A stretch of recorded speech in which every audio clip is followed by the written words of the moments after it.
someone speaking in the city square, trying to tell somebody that he cares. Can you blame the voice of youth for asking what is true? Yeah, the ones that you're calling wild are gonna be the leaders in a little while. When will the lonely voice of youth cry, what is true? This our world's waking to a newborn babe, and I solemnly swear it'll be their way. You better help that voice of youth find what is true. And the lonely voice of youth cries, what is true?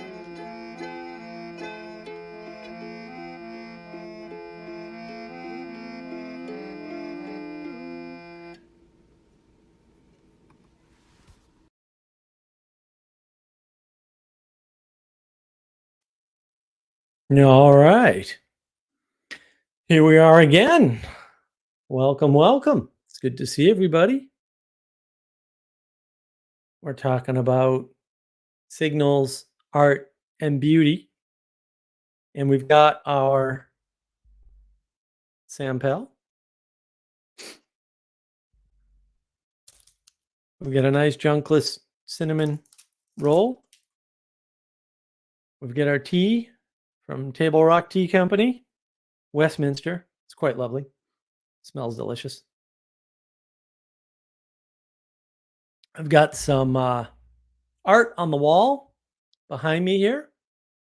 That's a big art piece that Sally Joe did in collaboration. It's basically a canvas of this. So that's new. Thank you, Sally, for ordering that for me from the store. You have to get the store link in there at some point. I don't think I've put it in, but I will fix that. So this topic is inspired by last week's request. Dali wanted to talk about beauty and art and stuff, so we figured we'd do that this time around. And yeah, I mean, we got all kinds of fun things planned. Also, before I forget, speaking of the merch store, I did put some Sampel in a glass. You might want to get one of these mugs.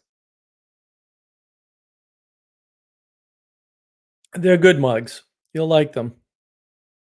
It's worth considering. It's worth considering. So mugs are good. That's how it works. So let's dive in and talk about signals and art and beauty and see where we get.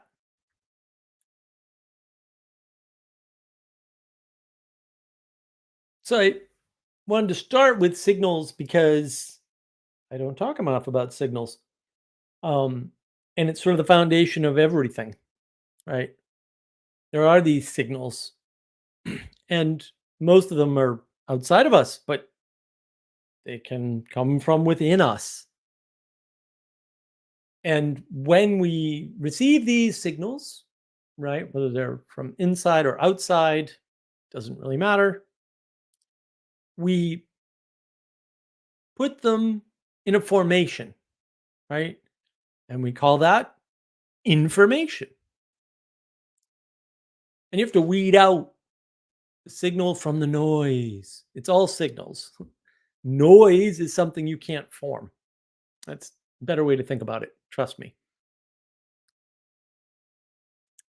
And then when things are formed, they can become intelligible to us, right? They might not be, like all information is not intelligible. Like, what does it mean that, so and so was taken by North Korea? That's a bunch of information, It's not intelligible information. First of all, you don't know who it is. You don't know what the circumstances are. This isn't, it's information, but it's not intelligible. There's nothing you can really do with that.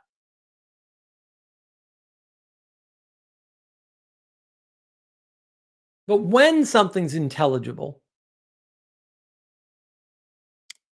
we can sense beauty in it.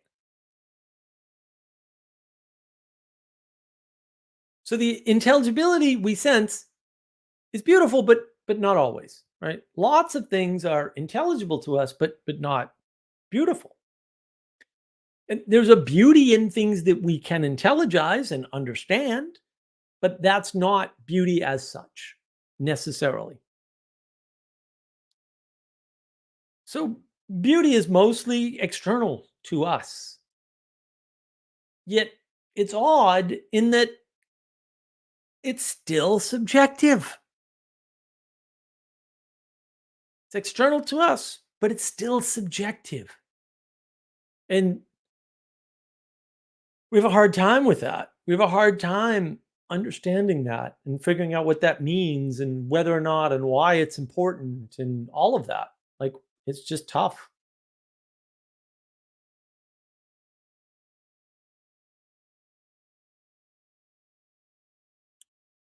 But let's kind of shelve that for the moment and keep it in the back of your head, this idea that beauty is external but subjective, because it's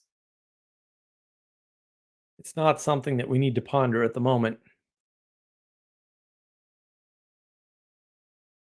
And where do we find beauty? I found some unexpected beauty today, in fact, online, no less. Very strange. Instagram is a strange place. There's beauty in the look of a woman, in the opening of a flower, in the flash of the lightning, the smell of the grass, the smile of a stranger, the painting in your home, the breeze on your face, the rising of the sun, the spray of the ocean, the grit of the sand, the light of the moon, and the spectacle of the stars. There's beauty in all these things.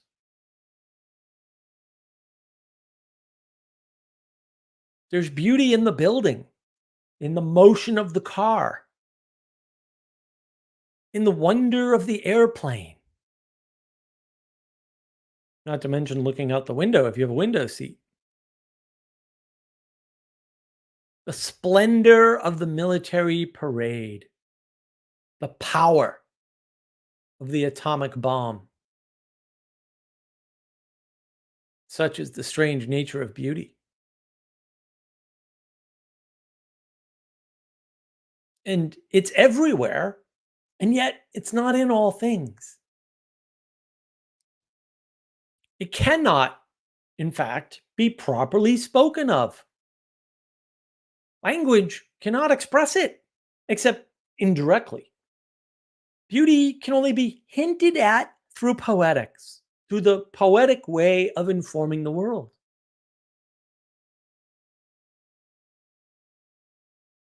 Language and poetics can point, but experience is what makes beauty.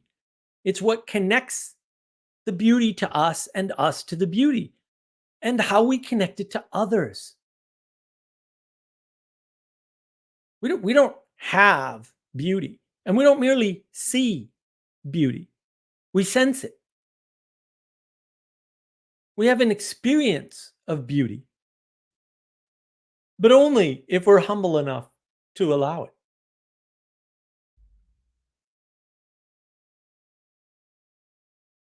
This is why some people don't like poetry. And it's not that they'll necessarily stay that way, but Maybe they will. Maybe they'll die that way.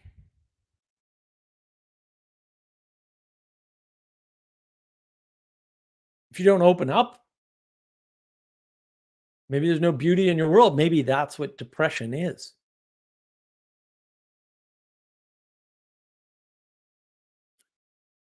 Our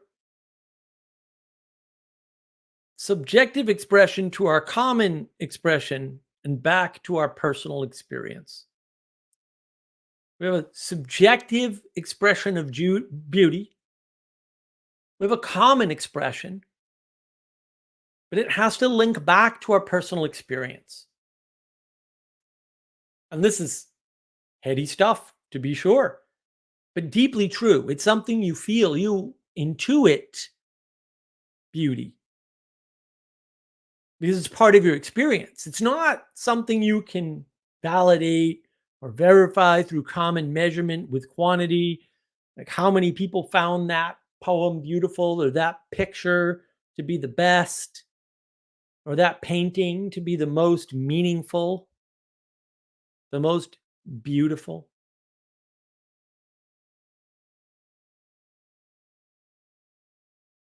You're not going to get at it with normalcy or consensus.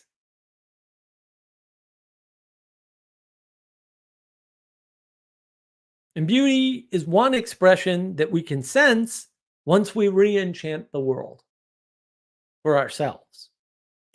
But it is not how we re enchant the world. Eyes to see. That's what we need.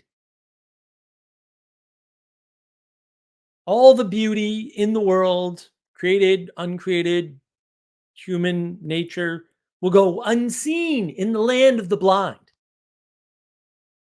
And even the one eyed man may not be able to save you in such a world.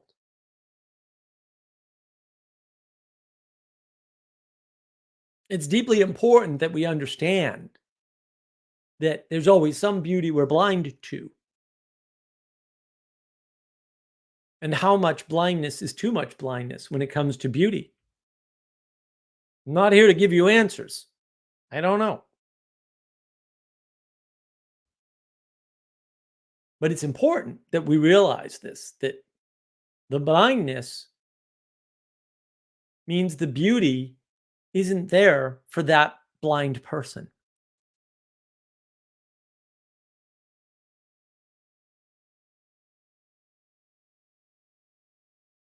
Beauty is not going to save the world. And we're not as attracted to beauty as we once were. This is true. And the thing that's taken its place is novelty. It's shiny. It's, oh, the here now, the flash across the screen, the notification on your phone, the enchantment with a few strung together words which keep you enthralled in something not quite beautiful enough to connect with, but intelligible enough to be attractive. But why are we having this problem with beauty? Because of the loss of the poetic way of informing the world. See my knowledge engine video. I'm not going to link it today, but it's there. Doesn't have enough views because it's not the most viewed video on my channel, which it should be. That's our best work by far. Slides. Who doesn't like slides? They're not beautiful. We do not have enough humility in our individualism, in our materialism, to recognize, recognize, cognition, or maybe intelligize the beauty of the world. We're too busy looking down, we're looking across, trying to make the world equal. Well, if everything's equal, nothing's beautiful. I got news for you. You sure you want equality? I sure don't.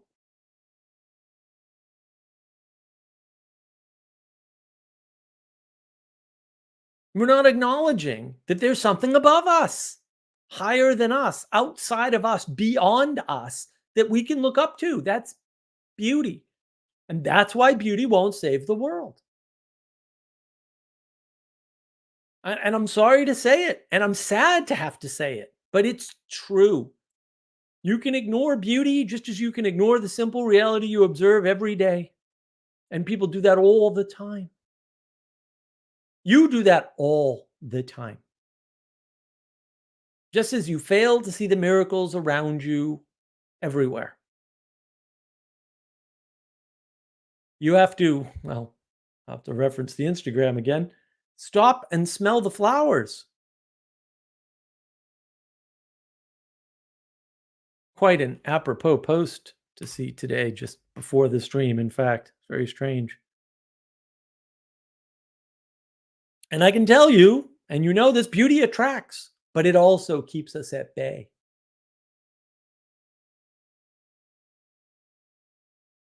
Sometimes we want to protect the beauty from ourselves, from our slimy, ugly, unbeautiful selves, or from others.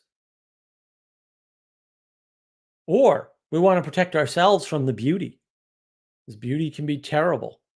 It's judging us because we're not as beautiful as we should be. Or we can look away from it due to our unworthiness. Terrifying beauty versus attractive beauty. Inspirational, sometimes, perhaps, but inspiring to do what? Protect, serve, destroy because of judgment? Yeah, beauty judges us. But where is this beauty? Is it in a flower? Is it in a person? Is it in a speech? Is it in movement? Is it in a movement?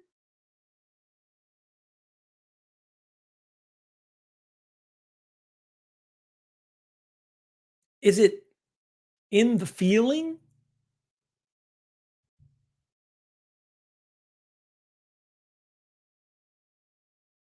Beauty calls us. It's not the only thing that calls us, but it's one thing.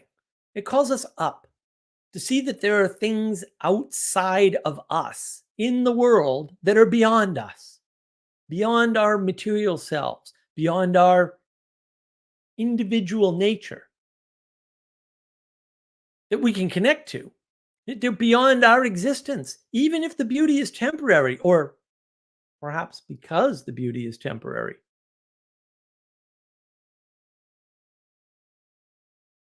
Beauty moves us, sometimes towards the good, sometimes towards the bad. It's not a solution. It's just an inevitable factor of being itself.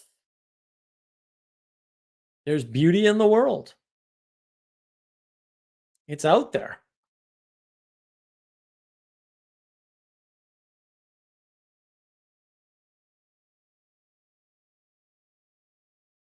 What beauty points to is intelligibility, a plan, a reason, other than what is generated in our fantasy, in our imaginal world, beyond us. And it's orientation itself. Orientation is beautiful. It's inspiration, it's aspiration, it drives emotion, action, feeling, sympathy. It draws us outside of our own fantasy. It carries us away from ourselves so that we're experiencing not just what's in our head.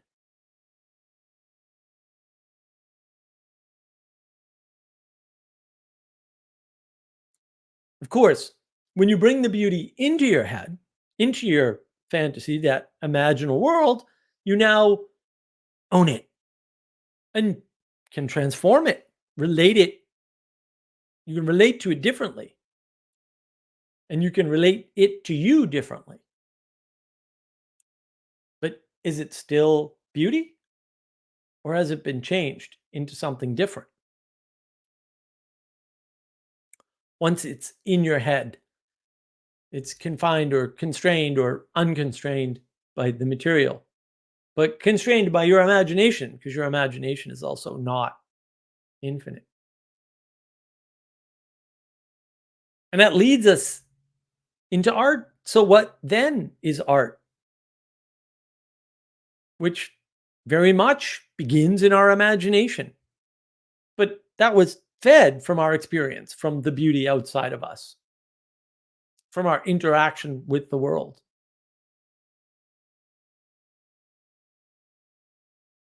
We give pieces of ourselves, intertwine it with the beauty. And then as we express, that's art. So when we try to create beauty, we call it art. When it falls short, it's merely some form of partial intelligibility. So you might ask, what makes good art? When you're properly grounded and oriented towards the highest. Mere aim is not enough. That's directional. It's flat. It's a compression, a reduction. It's insufficient. Your talent doesn't make beauty. It may be required to manifest some beauty, but it did not come from merely your talent or your ability or your hard work or just your time, energy, and attention. It's more than that. It's outside of you. And it's that taking of what's in you and putting it outside of yourself in a way that connects with other things outside of yourself, whether they're persons or other pieces of the landscape or whatever. That's what makes good art. If you make a movie and nobody understands it, is it a good movie? I think not.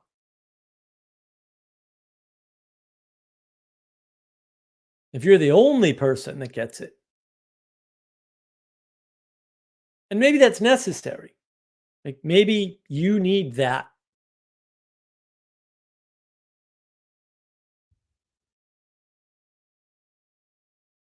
So I don't want to say don't do art just for yourself because maybe you can. But the art should be enhancing the intelligibility of the world. It should be pointing to other things. It should be oriented and connecting multiple things together in a way that has an orientation towards the highest as well.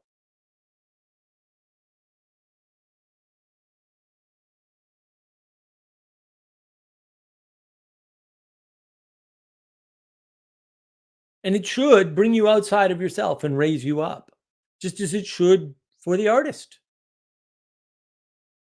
It doesn't have to raise the artist up the way it raises you up, or raise up you the way it raises up some other person. And hopefully it just does this for a lot of people. And that's where you get the more popular pieces of art.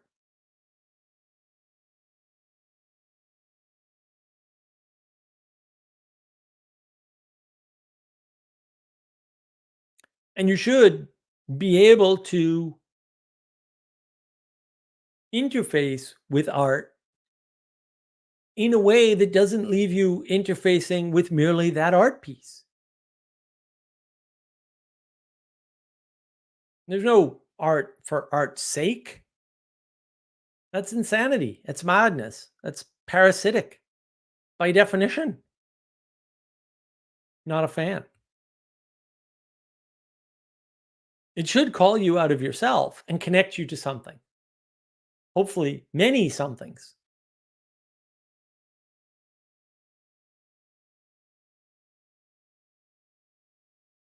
So, how do you properly manifest beauty in art?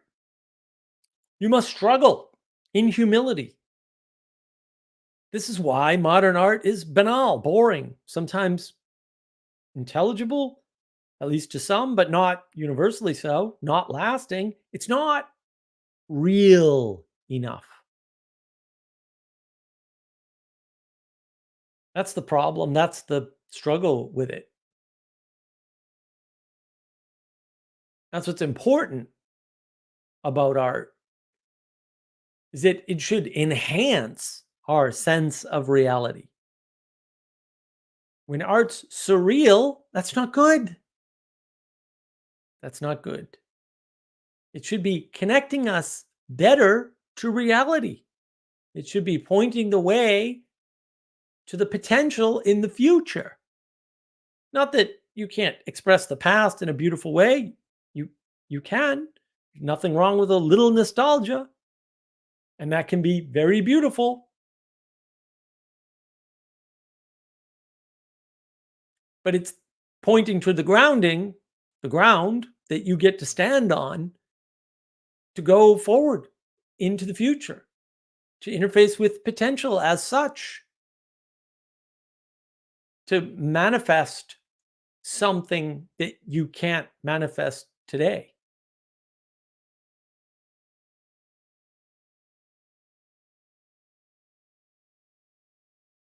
And properly integrated art that is orienting in the world, we'll say correctly, is calling you, it's signaling something higher and calling you towards that higher thing. It's calling you out of yourself, out of the world, into the future through potential in a way that allows you to grasp potential and do many different things with it.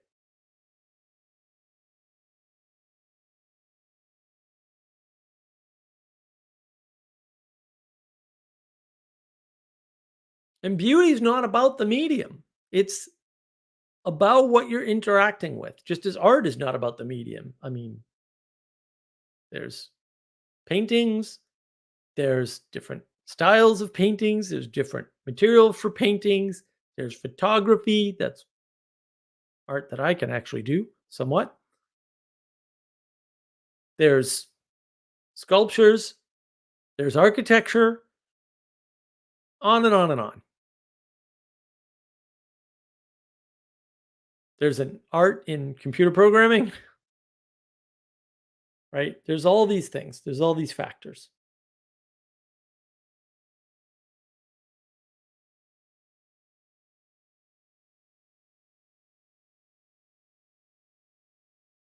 It's these signals that are able to combine in an informed way that intelligizes the world in a way that allows us an interaction, an orientation to something higher. And our interaction might not be the same as somebody else's, but that's what makes it beautiful.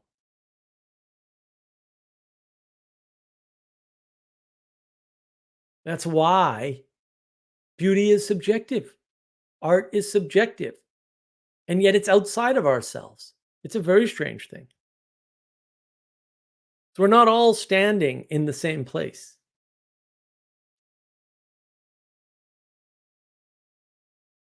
So we're not all seeing the same thing, even when we're looking at the same thing. And that's okay. We don't all have to be the same. We don't all have to look across and go, that's beauty. It's not required.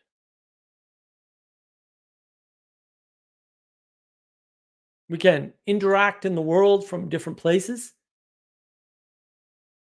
and come to different conclusions and still be moving towards the same ultimate, higher thing.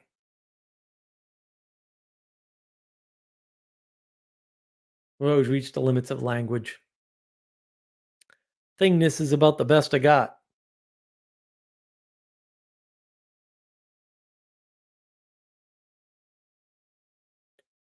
And to Anselman's point, yeah, beauty is a meditation. It's an invitation, as I said earlier, to stop and smell the flowers.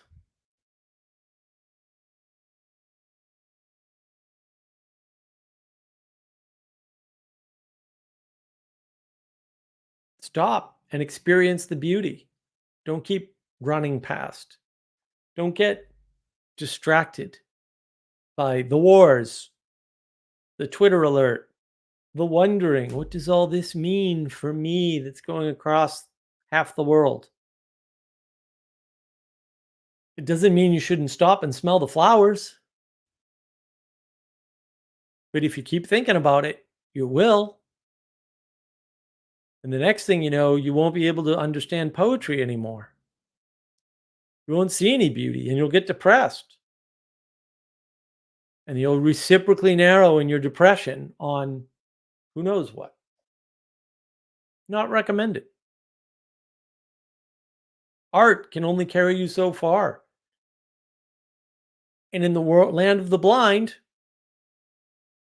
it's not going to do any good at all.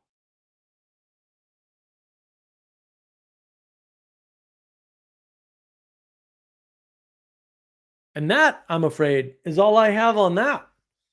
But this is an interactive show, so I'm just gonna invite you all on in case anybody wishes to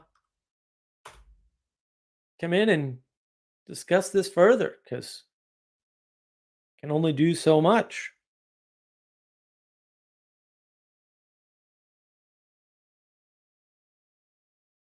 It's an important question. It's an important question.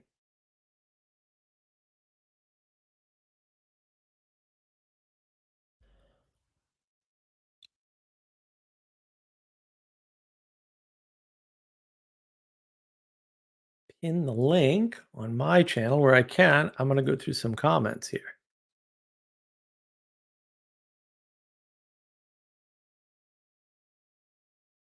Hanselman, I like art, especially when singing with Paul. Hanselman, Mug is just as much a put down as Muppet, indeed. Hello, Dally. Oh, thank you for the flower. Hanselman is correct. Dali inspired tonight's topic. Well, more requested, I would say, but inspired is just as good a word. Hanselman, beauty is more than visual aesthetics. Well, yeah, it's got nothing to do with visual aesthetics. At some point, it's got to do with intelligibility. It's an internal thing. I don't know about that. It's an external thing. The reason why we like it is because it connects the internal and the external. You're responsible for developing your capacity to receive it. Yeah, to some extent. That's just really just humility, though. At the end of the day, it's an acknowledgement of the truth, which is beauty in itself. I don't know about that. I don't like mixing up the transcendentals. Not a fan. Intuition as to how humans should be and appreciating evidence of it, which you encounter. Well, maybe. The best art is that which is recollection of moments of encounter giving rise to higher feelings, rather like poetry. Yeah, poetry can be art. Ethan, that is how art was understood before the Romantic era. Yeah, we call it an error, not an era, but to each his own. Handsome, a good painting is a meditation. Yeah, art can be a meditation for sure. A lot of modern art seems like a scam or often subversive. It is. I mean, it's not connecting. I mean, I think the conclusion that Sally came to was that the problem with art is that it corrupts when it's not pointing up. It's got to point up and out and beyond itself to something way beyond. And when it's not doing that, it's a problem. Wrong. You just listen to at double speed until you catch up, dude. That's how it's done here on the interwebs. And also, don't be late. Like, we're not going to suffer for your mistakes. Anselman, some art is designed to disturb. Yeah, look, art is just this intelligibility, and I don't even know if designed is the right word. I mean, we're trying to do something. And often when you're trying to do something and you succeed in a way, it wasn't designed at all. And I think that's actually important. That's why sometimes in programming, computers or systems development or any of that stuff, they'll talk about it's more of an art than a science. Like, yeah, because you can try to plan out the electronic things that are supposed to happen in order and be very regular and controlled, and that doesn't work. But what does is the more artistic approach where you're doing something in the moment, trying to get something rolling, kind of a big deal.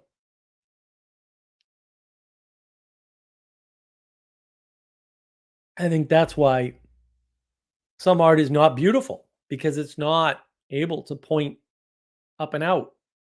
It's pointing across.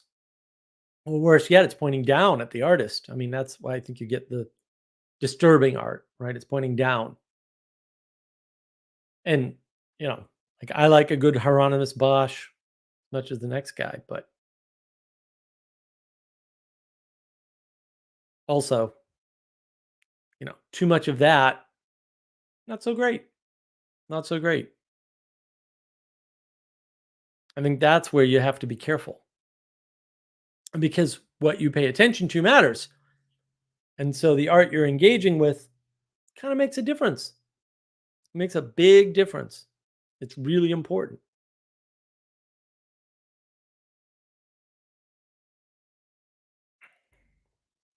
And you want it to point higher. You want it to take you out of yourself. You don't want to be trapped.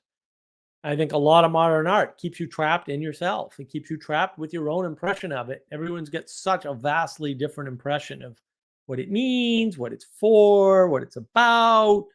And the bottom line is, and this is maybe what people don't realize, is that the world needs you to be better. And if the art is not helping that happen, it's a problem. It's a problem. So you want that art to point up and out. Handsome. What do you like to photograph?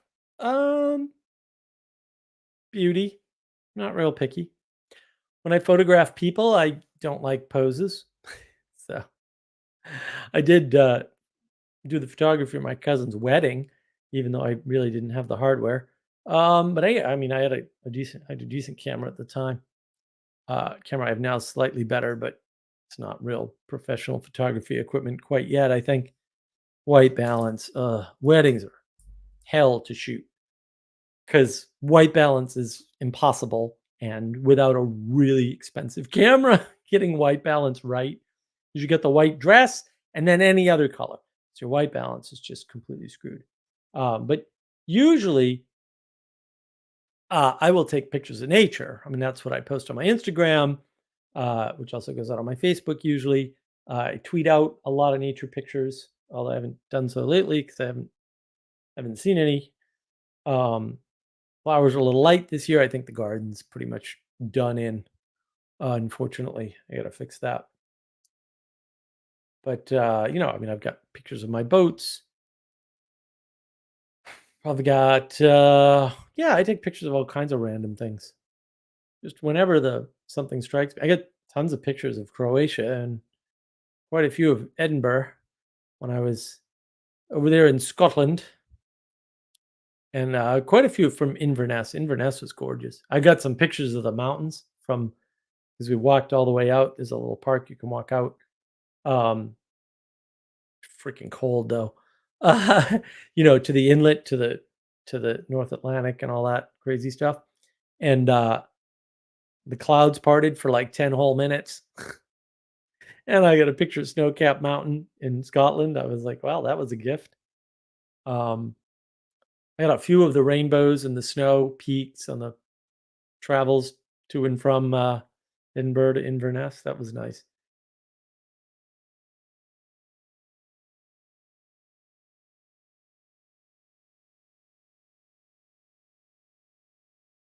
And some too much nerve-wracking responsibility being a wedding photographer. Yeah, well, it's tough.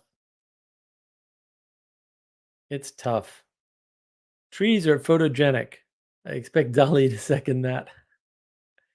Trees can be very photogenic. I get a ton of trees on my property, so it's yeah, there's quite a bit of beauty in trees, that's for sure, because they're super intelligible.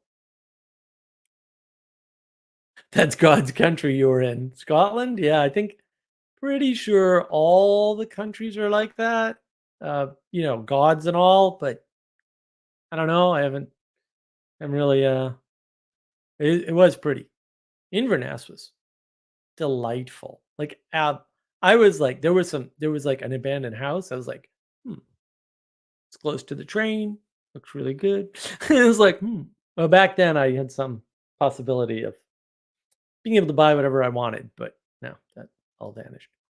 But partly because the relationship didn't work out, and that is just yeah, devastating. Devastating. Nathaniel, I think intake in general can be a good thing. I've been consuming less this week and feel more connected to what I have paid attention to. Yeah. And art is like this for me as well. Yeah. Well, limiting intake is definitely a good thing, right? Because you can overload yourself on anything.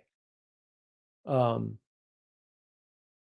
when I lived in Boston, so Boston's got a zillion museums. They're just absolutely everywhere. And arboretums and state parks and just it's just New England is amazing for that. Um, or other good reasons not to be there anymore. Um, but yeah, like if you want day trips and stuff, New England is I don't I've heard tell from people who know better than I do, you can't beat it in the world. It's that good.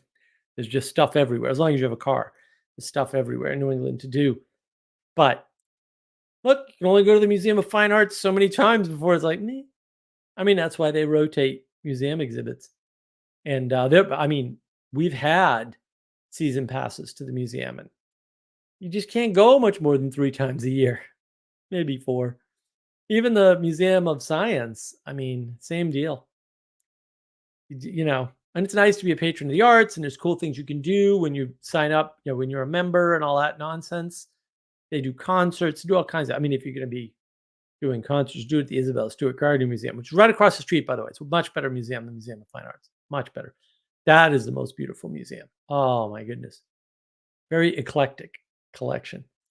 Yeah, just pillaging Europe was fantastic. Um, Beautiful house. It's a house. It's a woman's house. It's quite nice. Literally across the street from Museum of Fine Arts. The only good thing about the Museum of Fine Arts is cuneiform and Egyptian stuff. That's about it. And then here in South Carolina, they have a Botticelli, and like the only one of its kind outside of Italy. It was like it's amazing. It's quite beautiful. And then they've got a bunch of other stuff. And some of it's quite nice, but most of it is they call it art, and I would not. But that's just me. Yeah, I mean you can't overload on anything, right? Like if you're just stuck in beauty all the time, things become less beautiful. And you can get used to anything, unfortunately, good or bad. I think that's part of the problem. When you see beauty in the lower things all the time, in all lower things, now there's nothing bad anymore in the world, and there's no more evil, and then you're surprised when there's fighting in the Middle East, even though there was always fighting in the Middle East. Always. Not new. And then you look for the beauty, right? You're still sort of hunting for it with all the bad stuff, all the war, all the destruction, all the distraction. You're, you know, we're still looking for the beauty, right? And when we look to art for the beauty, what if we don't find it? Then what? It's a worthy question.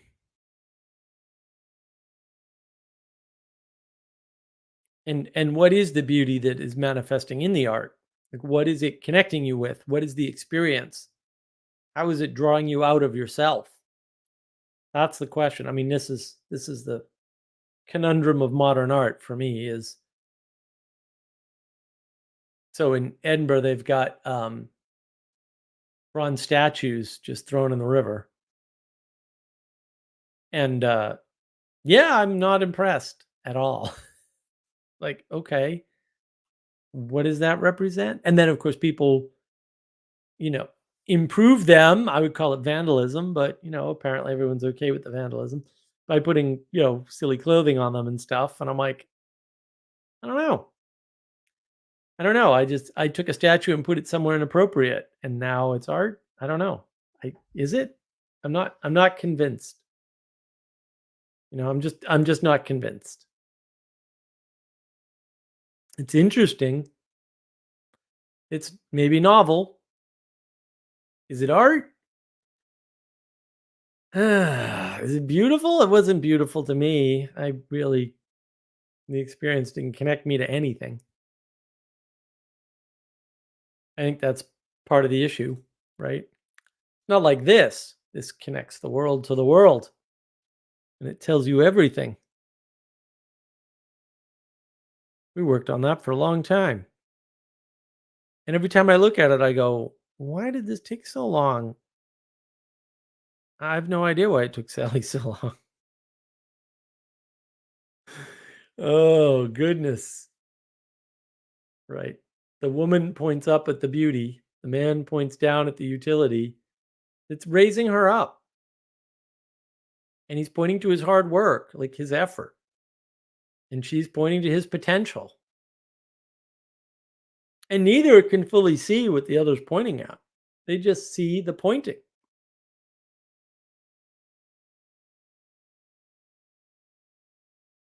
To me, that's beautiful.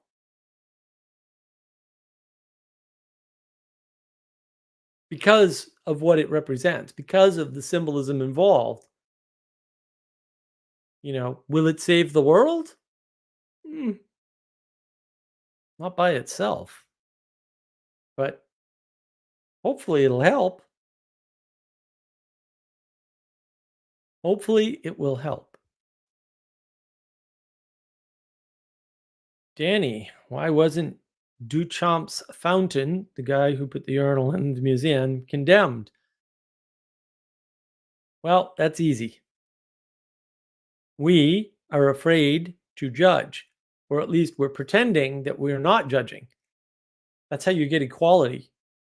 You want equality? You can't have judgment.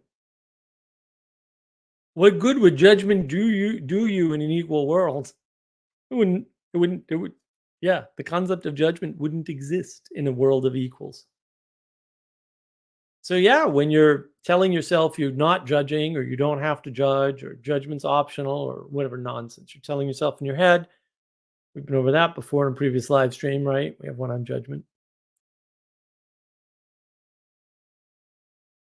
There's no judgment. You can't condemn things. You can't condemn if you can't judge. But also you remove beauty from the world because you can't say that's beautiful. And so in that way, in my mind, modern art just destroys the world because anybody can put up a blank canvas and call it polar bear in a snowstorm and say I'm an artist. It's like, really? And they do. Like, this isn't hypothetical.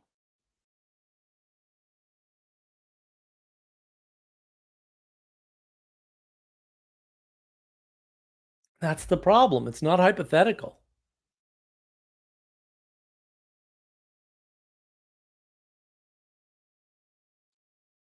Nathaniel, moral relativism terrifies me. Yeah, well, that's what you end up with when you convince yourself you're not judging. Oh, well, finally, the art expert himself is here. Welcome, Jesse. Good to see you. How was your sojourn, sir, through the country? Sojourn was fantastic. Absolutely fantastic. Good. There is a great beauty to being disconnected from the internet. Yes. Yes. Yes. And trust me, coming back to the current thing or the news, was quite shocking. I was like, guys, I was away for 3 days. What happened? How did you guys screw up the world? I was only gone for 3 days. Yeah, exactly. Yeah. So yeah, I've been listening in. We've also have a certain political thing going on over here, a current thing. It's only the most important thing in the last 100 years of Australian politics. The less, hopefully, Christian English moral law continues. Oh, when did you get this made? Oh, Sally Jo sent it to me from my store. I should put a store Oh, link in, huh? maybe. Let me grab a link to my store and shove it in the look at that. It's all ready in the browsers and everything. Yeah. If you want some of this That's great great. merch, you can go get some. Beautify your home. Yeah. Well, and I'll True. grab it just to show it. Sally Jo also got me this. I saw that. Yeah. So it's a canvas. Nice. Oh, she doesn't have the stars in the background. I like the stars. But that's good. That's good. It's a cleaner, simpler message. Yeah. See if I can put it back up here. Sometimes complexity isn't good, guys. Sometimes I don't know. Mark and I often have this discussion about McLuhan's famous idiom of the medium is the message. I am not going to be able to hang that right now. That's okay. I'll hang it back up later. So, I had to show it though, because it's available on the yes. store. So there you go. So where are we up to? Oh, Yeah, hold go on. Hold on. We have to deal with something serious here. Oh, Hey, Father Eric, I have more mugs and t-shirts than I really need. All right. We don't need your heresy here, sir. We don't need your heresy here.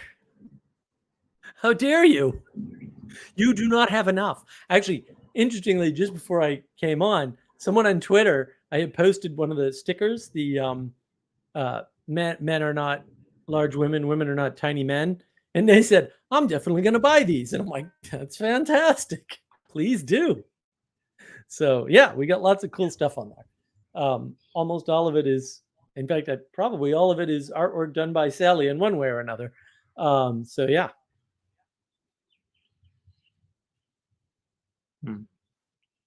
Well, yeah, I'm starting to do some of the YouTube thumbnails. So if you've got any feedback about the recent YouTube thumbnails, send it our way.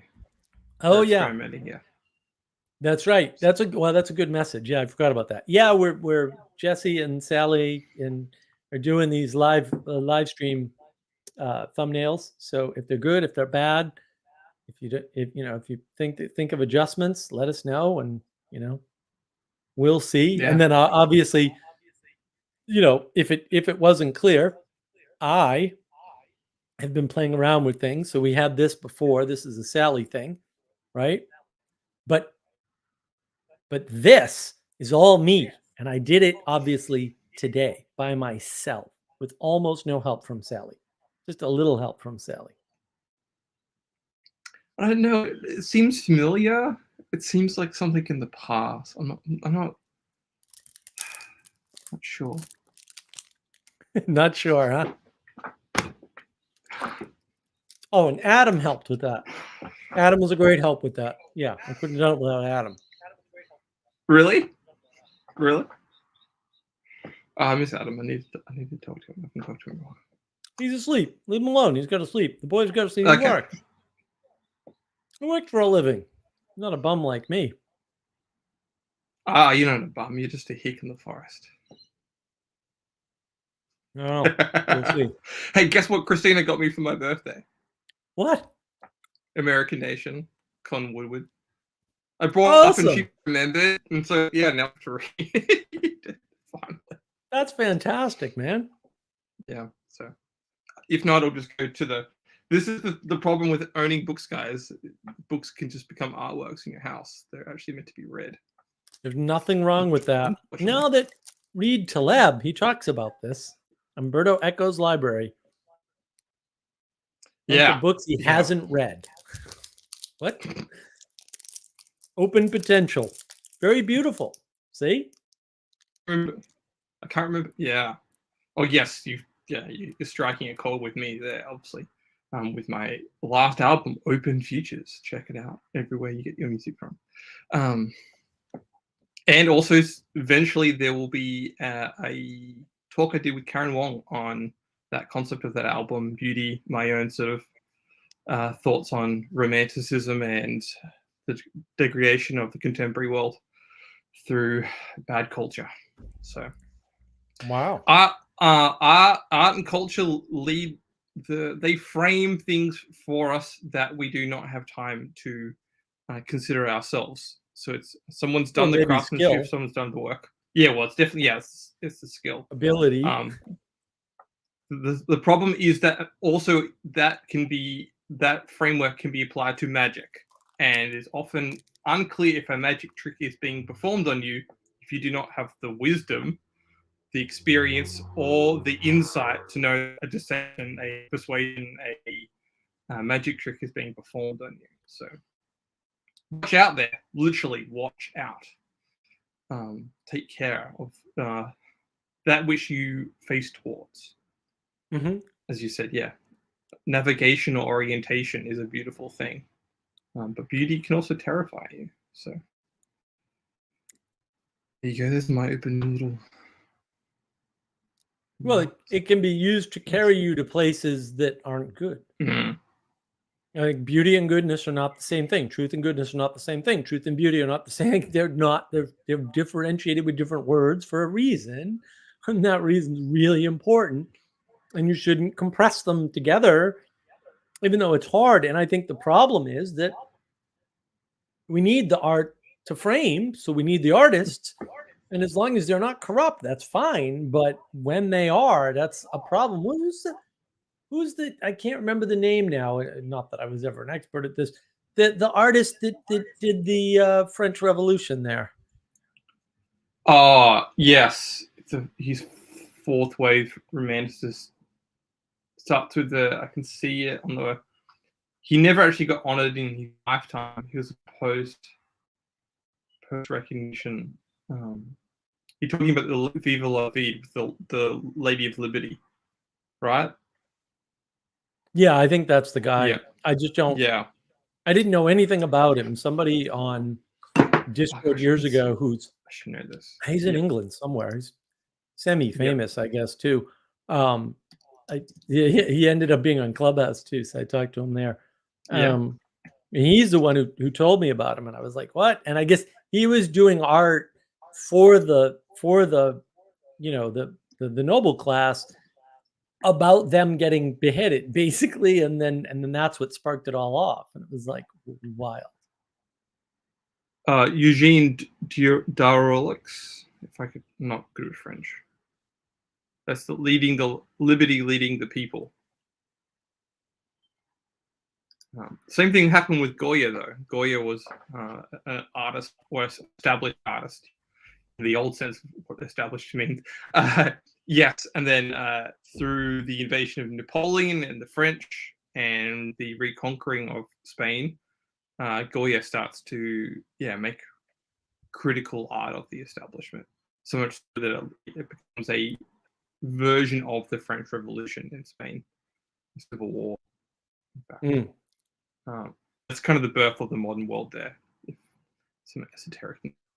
Well, Adam and I have the birth of the modern world. The Civil War, yeah. We have it at Napoleon English himself. Revolution. Oh, right. Well, yeah, crowning. No, the seeds are the English Revolution. I mean, that's the destruction of the old world. Like people mix up the destruction with the birth. It's like no. There's a destruction, and then there's a gap, and then something comes out of that. Emergence is not good. In the case of the French Revolution, I hope we can agree. Nathaniel, yes. Is it not more important to have the right view when engaging with the world? Well, yeah, but you can't do that by yourself, dude. Stop being individualistic. Thinking of how cults attempt to thwart people from reading, quote, outsider material. Okay, the problem is all religions do that too. and they have to, and it's a good thing. You're not solving the problem. You're not stating anything, right? You Because could say that with yeah. filters are important, and you need filters. The world's way too big, and that's the problem. Nathaniel, quote, be careful, little ears, what you hear, was a song from a very bad church I went to as a kid. Well, I don't know. I mean, it's true. Look, I hate to bring this up because I feel like it's really painful to me. It's in here, guys. No, really, this problem's been dealt with. Like, I don't know what to tell you. The problem of forbidden knowledge is one of the driving factors in Plato's Republic. Like, it's actually in the beginning of the book as the problem that you have to solve. Like, and it's a multi-dimensional problem across time, because what's forbidden to a 2-year-old or a 3-year-old or a 4-year-old is not forbidden to an 18-year-old. And what's forbidden to an 18-year-old is not forbidden to a 30-year-old, etc. Like, this is a big problem. It's a big problem. And that's the issue. Like, you can't, and you might say, oh, that's nonsense. Yeah, well, where does kids should be able to choose their own gender come from exactly? Feminicism. The idea of gender is forbidden knowledge to children, period. Yeah. At least in the way that they're using it. I don't, like, you're surprised by this outcome? Why? You practically invited it. You guaranteed it would happen. Right? You don't give a 2-year-old an Uzi. It's like, what? Why is this so difficult to understand? And you're 2 years old about something, maybe about most things, no matter how old you are. And people make this argument all the time. Like, maybe no one should be exposed to meditative practices. Maybe. I'm not even a no on that. I mean, I don't know. Because maybe allowing too many people access to it makes you narcissistic, individualistic, and blows up the world because everything turns into chaos. Maybe. I don't know. Certainly seems that way, by the way. Like, all the evidence is that that's the case. Just saying. Maybe we shouldn't put the entire knowledge of the world in the palm of your hand. Because maybe the only time you'll actually use it is for confirmation bias. Maybe. I don't know. That's what's happening now, though, on balance. So I don't know. It certainly seems like constraints are important, and somebody smarter than me or you should decide them. I don't know.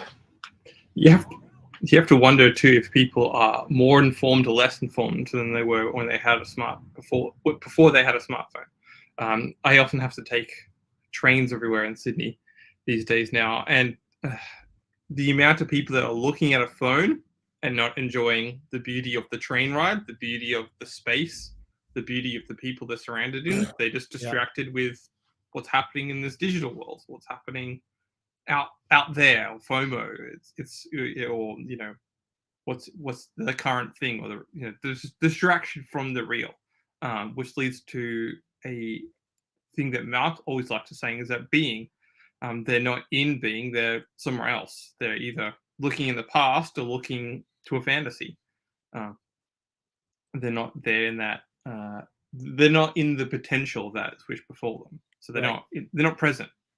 And that the present is the best way to get into contemplative state is actually to realize that the moment that you have now and the beauty is happening before you.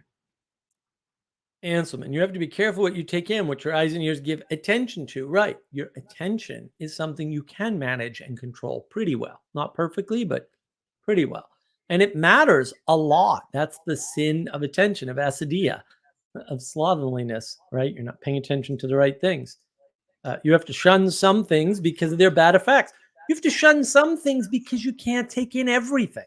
Like, you just have to say, this is good and this is good, and I can't take them both. So one of the goods has to go. Like you have to do that.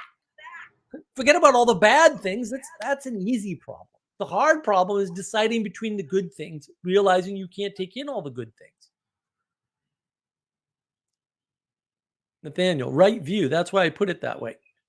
You're stating that as though it's a judgment that you can make, and you can't. Kids usually don't have right view. I disagree. Kids usually have right view about a bunch of things. Like if a child doesn't like somebody, they're usually right about that. How mysterious is that? 3 and 4-year-olds know bad people way quicker and better than we do as adults, like way quicker on average. Like it's not even close. It's not even close. So I don't know about this right view thing.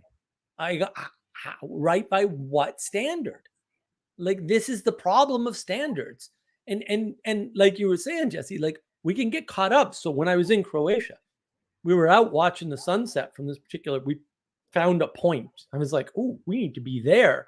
Right. This is why I'm decent at photography, because I can just look at the landscape and go, we're going to want to be over there for the sunset, and things like that. I can't tell you how I do this. It just kind of happens. I'm very grateful that I have the skill, seem to have been born with it.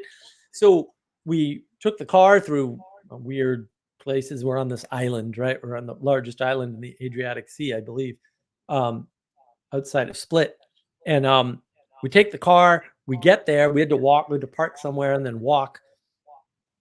We get out there and I got this and I got the big camera and I'm, because I'm thinking about how beautiful these pictures are going to look. Right. And the woman I was with puts her hand on me and says, like, stop taking pictures. And I was like, oh, right. Like, what the hell am I doing? Like, freak. Like, you Muppet? Why are you Muppeting? Stop Muppeting. And then I moved my attention away from how good are these pictures going to look in the future and what can I do to make these pictures look good, and to savoring the moment, which was kind of the point of the sun setting slowly in the Adriatic Sea, much better tell us. Yeah, it was quite an experience, and there wasn't much wind, but there was a slight breeze. And in back of us, there were these pine trees, and you could just smell the pine trees and the ocean. And and there's some wave action, so you can hear the waves and the sun's going down slowly. It was a beautiful, clear day. And oh yeah, it was. Welcome to a guided meditation from Mark. You should make that. Maybe. Yeah, there's a thing that's been happening, arguably since the birth of the modern camera, or the unprofessional camera, or whatever has happened, because the unprofessional snap camera has become now just as akin. Yes, Muppeting going on, but people are now taking photos to believe that they exist, or to have proof of their existence, or that their whatever they're doing in their lives has some form of meaning or value, rather than presuming that. Yeah, permanence is the and permanence. Course, yeah. That's a problem. So, yes, you can participate in the crafting of a photography, but yeah, if you're living your life through taking the picture rather than the participation of the moment, then yeah, you're constantly going to be distracted. I'm reminded of been about 2 months ago, we went to an art gallery, and there was this one gentleman walking around, and he would take photos of almost every picture, but he was constantly looking through the viewfinder at the image on the wall rather than the image on the wall. And he would take 3 or 4 shots of each one, look at it, and then go again. So he was never actually looking at the thing itself. Everything was through the digital lens, you could say. Yeah, that was terrifying. Absolutely terrifying.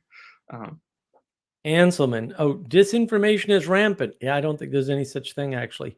To excite the reactions and to manipulate people. This rationality is not there. We're not in the rational world. We're in the chaotic world. It's mostly chaos. There's too much information.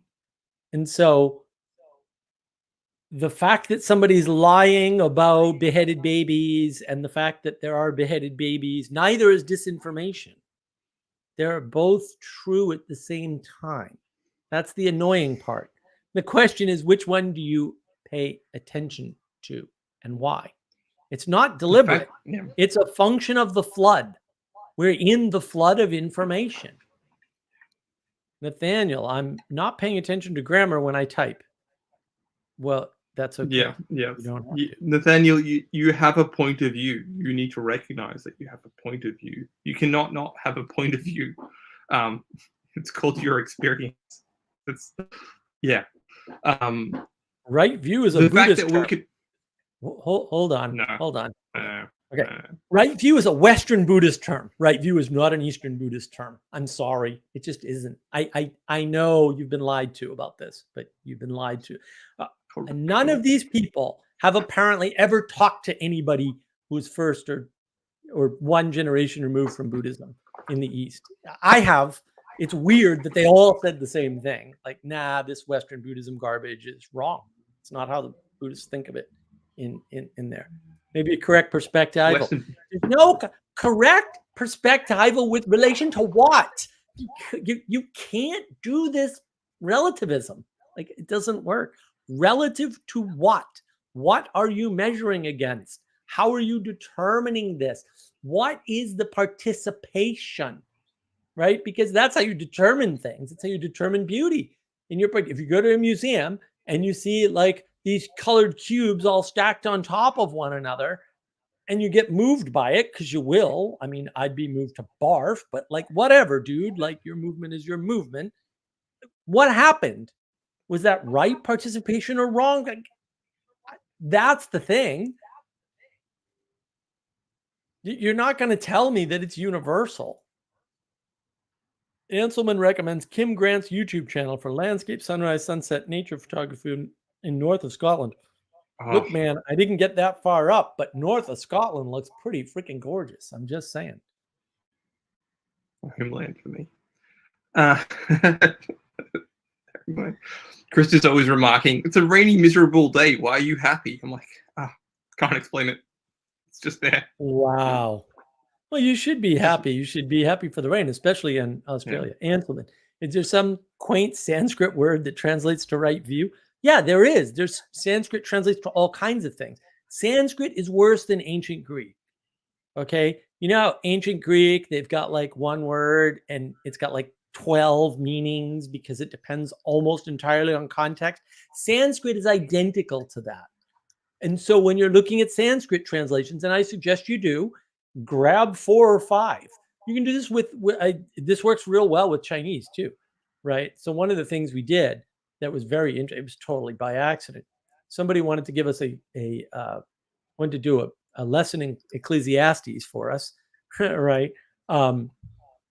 Peter's awesome. I wish Peter were back, but he's taking care of a new baby. Maybe. Yeah.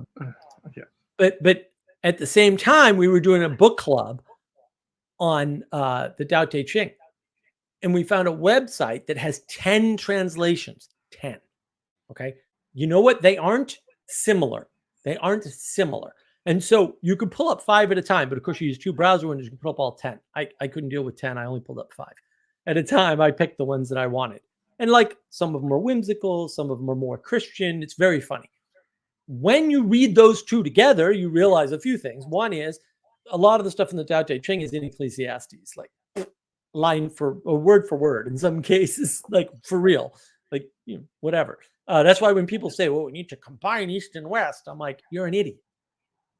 There's no difference already. And if you see one, you're stupid.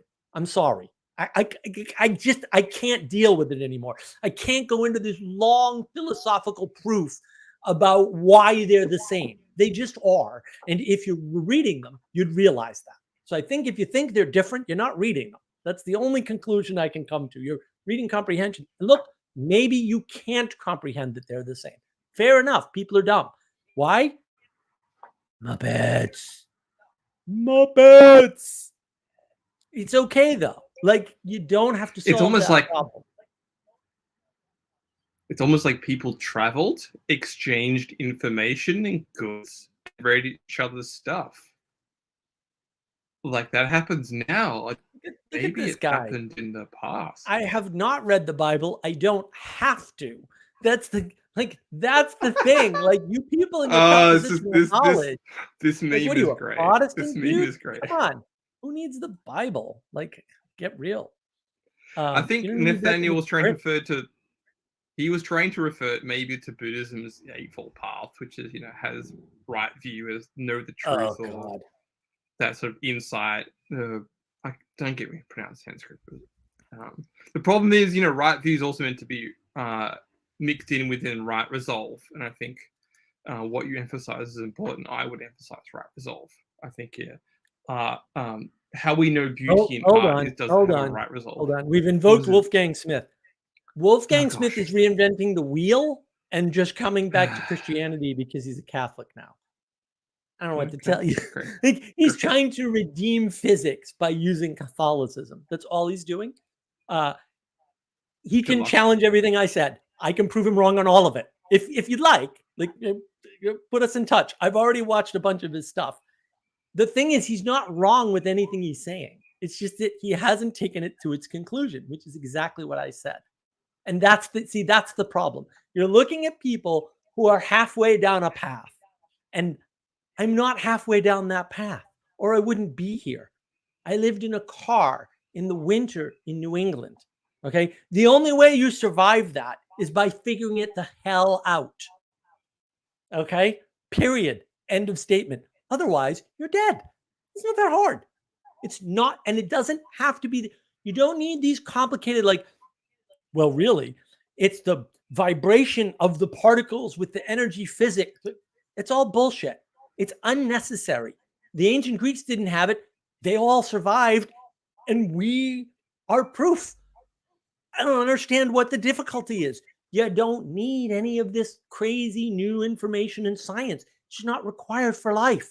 It's not required for happiness or thriving or flourishing or contentedness, which is way more important and way more common. You just don't need any of it. You need zero of it. Actual zero. For real zero. Like, none. People who can't speak can still have full, rich lives. I don't get it. Like, why are we all obsessed with this? This is the age of gnosis garbage that I've been tweeting about. If you haven't checked out my Twitter, you should. I've got 643 or something subscribers today, and that's going up at a ridiculous rate for some reason, which I'm very grateful for. Substack coming soon, although I haven't had any time to work on it. I think here we go, Father Eric. It is required for science grants. Yeah, science is feeding itself. And I said this on Vanderklay more than once, I think, but at least once. I said, if science wants to have a war with religion, then let's do that and get it over with. My bet's on religion, by the way. Let's just shoot the scientists and move on. It will be fine. It was fine before science. It will be fine after science. I promise you. Like, it's not a difficult equation to kind of work through. It's like, oh, do the trigonometric calculation on the AI prediction of the future. We already know the answer. We came from that. Like, I don't like, really. I love that debate. No shade. Well, they set it up. I'll talk to anybody. I don't care. Hold on. What is this? Hanselman. I think Karen on the Meaning Code mentioned some biblical Christian imagery in the Chinese characters. Yeah. Karen, Of course. I love Karen Wong. I've been on her channel quite a few times. Not enough, because never enough, but she's lovely to talk to. She would love this topic. Yeah, I mean, she finds Christianity everywhere. I mean, I asked her flat out, how do you deal with the people before the birth of Jesus Christ? And she said, oh, well, they were just Christians and didn't know it. I'm like, that works for me. Fair. Good. I'm a fine solution to the problem. Like, everyone else is like, well, we've got to account for the fact in the book. Or you could just go, yeah. It's not, it doesn't have to be hard. You're just making things hard that aren't hard. It's like beauty and art. It's like, let's ponder what beauty is. First, we'll calculate symmetry And then we'll calculate the offset of symmetry. And oh no, if things are perfectly symmetrical, then all of a sudden the amount of people that find them beautiful goes down. And so we lose consensus. So then it's less beautiful symmetry. But now we find the relationship between asymmetry and bullshit. Just go look at the damn painting and tell me if you like it. I mean, come on, guys. Like, what are you doing? Why are you getting all cray-cray with this? It's not hard. It doesn't have to be difficult. I once went to wait. Father Eric is going down the Peterson route. Don't shoot the plumbers, though. They save lives. Yes, plumbers save more lives than doctors. That's the thing, right? And yeah, Father Eric, your God's grace can go backwards in time. Exactly. Problem solved. Or more appropriately, problem never existed. Oh, look, if you never manifest the problem, you never have to solve the problem. Now you can't be the hero, granted, but also, oh, well, you'll get over it or not. I don't care. It doesn't matter. Sorry, Jesse. Sorry to interrupt. Go ahead. Oh, there's a bunch of things. Things were, the thing, if you do believe in God or you do believe in a higher power, however you will, I'm pretty sure he was doing his thing before the book was printed and formalized, and it's called natural theology. I'm pretty sure all people groups in time have a version of that. So there's that. I also once went to a lecture on beauty, and accidentally my friend Dave and I, we didn't know which way the speaker leant, but she was reducing the biblical version of the tree of life in the garden to a mathematical justice, and saying that we find that the tree in the garden was beautiful because it was mathematically pure or something like that. And we wanted to absolutely become the peanut gallery in that talk, and just tear up. In hindsight, we should have. We were far too accommodating, but everyone just stood there and nod along because fancy words from a fancy person that we paid to hear to, rather than going, no, this is going to lead our entire generation into more darkness, because Right. you can't always measure that which is unmeasurable. Right. Or people find that music to be the highest art form is because it's the most sensitive. Music can wraps you up in the moment more than any other art. It's the one that you participate in more. It's a full body experience. But that's just right. That's just my thoughts. I also think why. Okay. Incarnation as creation. Ooh, I don't like that. Also, things are hard. No, they're not. They're actually easy. Or rather, they are complex. No, the world is complex. Things are not complex. And I find that not to be a problem that needs reducing. Yeah, well, it's not a problem. I don't like incarnation as creation. The fact that I like creation as creation, and everything else is manifestation. The fact that we can observe disorder means that there is order. You can't get around that. Right.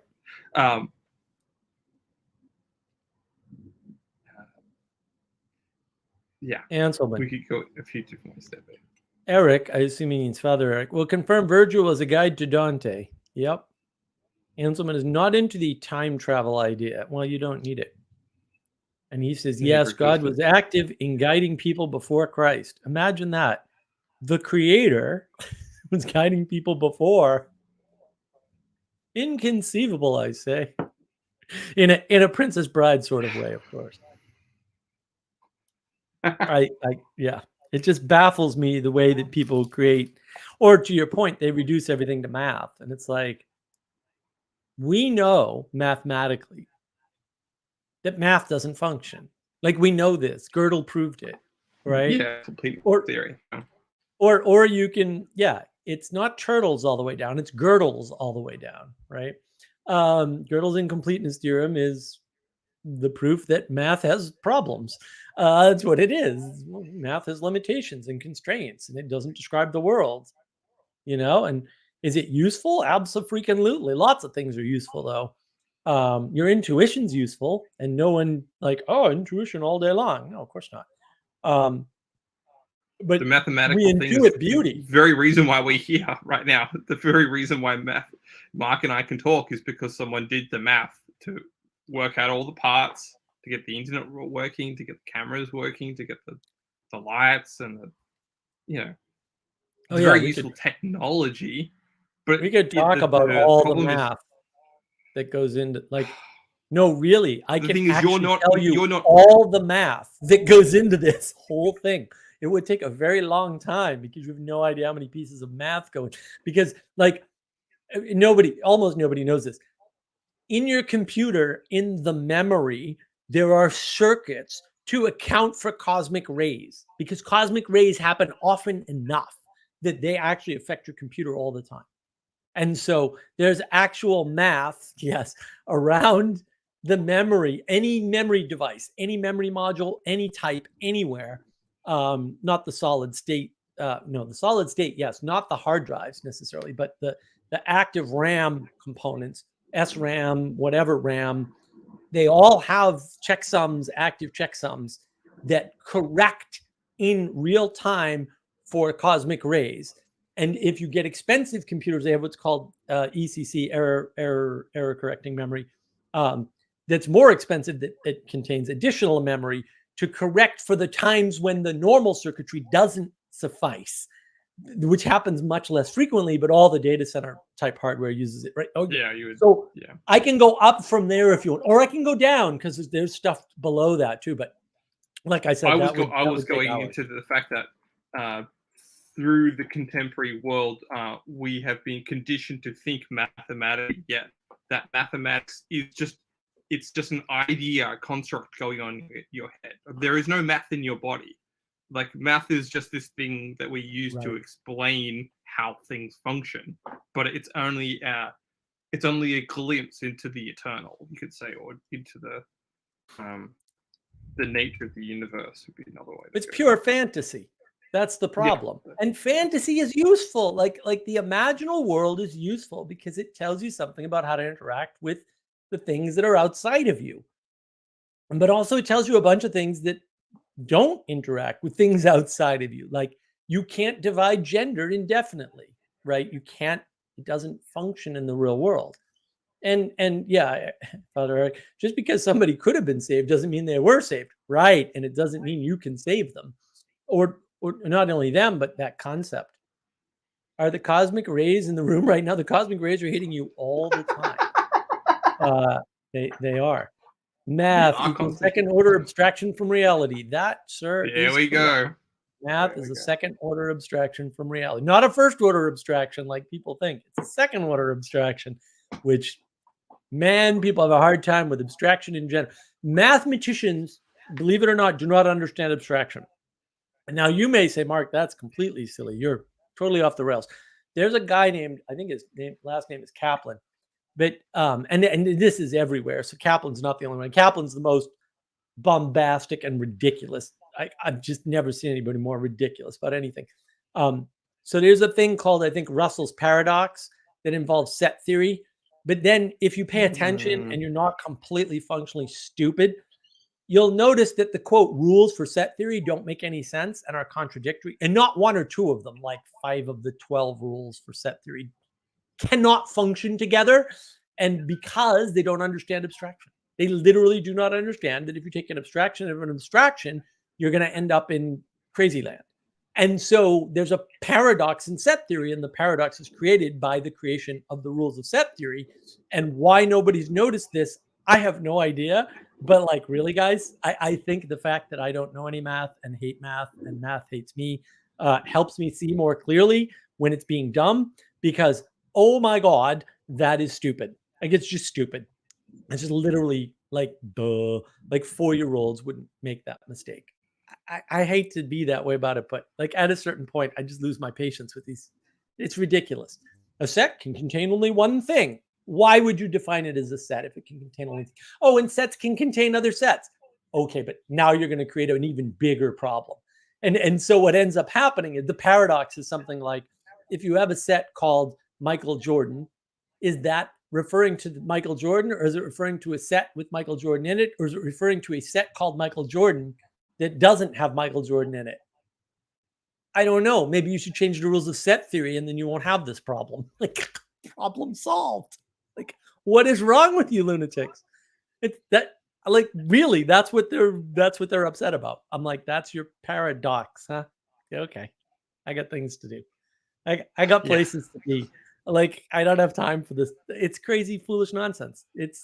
They're 4 years old. I don't. Yeah, it's very argumentative. By Well, they take the definition. beauty out of math. It's like set theory could be beautiful if you didn't make it self-referential and stupid. One way we haven't gone, to get back to the icon of the ship, is the reverence for that which is around us, and reverence for beauty, and upholding Mhm. that in culture in the world and our own products. Yeah, and we're in some sense, as a culture, we've become complacent with the lack of reverence, the lack of sentiment, the lack of craftsmanship. We're settling for second best.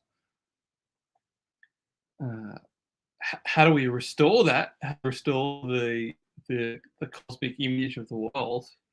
I think you have to have to start in you. You have to start respecting, I think, yourself a little bit better. Others just keep flying out until you have a reverence, respect, resolve that beautifies the world. It is in some sense to add to the pollution is a crime. I'm sorry. Like, there's no such Right. thing as a casual pollution. Yeah, it was a very dark thing in the 90s when we glorified graffiti. There's a Right. lot going on there. Or rap. I think, Oh man, gosh, don't get me started on rap. the anadromist. I didn't really like. I kind of knew it intuitively. Rap is pretty much garbage, which isn't to say there's all rap is bad, but my goodness, it's from stolen equipment. The whole Yeah, thing comes from stolen equipment. And it's the just ripping things off from people. Like, that's all it is. It's purely parasitic. downward And spiral. Yeah, it's unbelievable. I mean, the anadromist, how we got here today, man. That was quite the series. he's episodes in the 80s and the 90s are the best parts. I was going to suggest, if you're going to watch 6 hours, that's a good use of 6 hours. Yeah, those are long. Just watch it in chunks. That's what I did. Just watch it in chunks. Why do you need to watch it all at once? It's going to be better for you to watch it in chunks. You'll retain Chunks. No, you chunk it. you drive up the East Coast, which takes 16 hours. You watch it in 2 days, man. That's all. That's how I did it. Well, it's not watching it. That's it's listening and participating, which may actually be better in some sense. Sometimes you do learn better orally than visually. That's a spicy thing to say. No, I actually did watch most of it. I didn't do most visually, of it like, while driving. paying attention to. Yeah, okay. It's just as good. It works just as much. Often the spirit of something is far more important than the spirit, the craftsmanship of it is more important than the final product. In some sense. Yeah. Yeah, and a lot of times we measure things like beauty and art by the amount of work we think we're put into them. And that's why we don't like modern art, because it's low effort in many cases. And that was part of the criticism of right out of my head.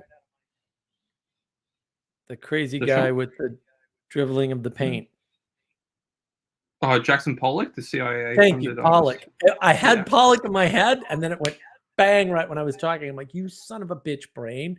Like, why did you do that?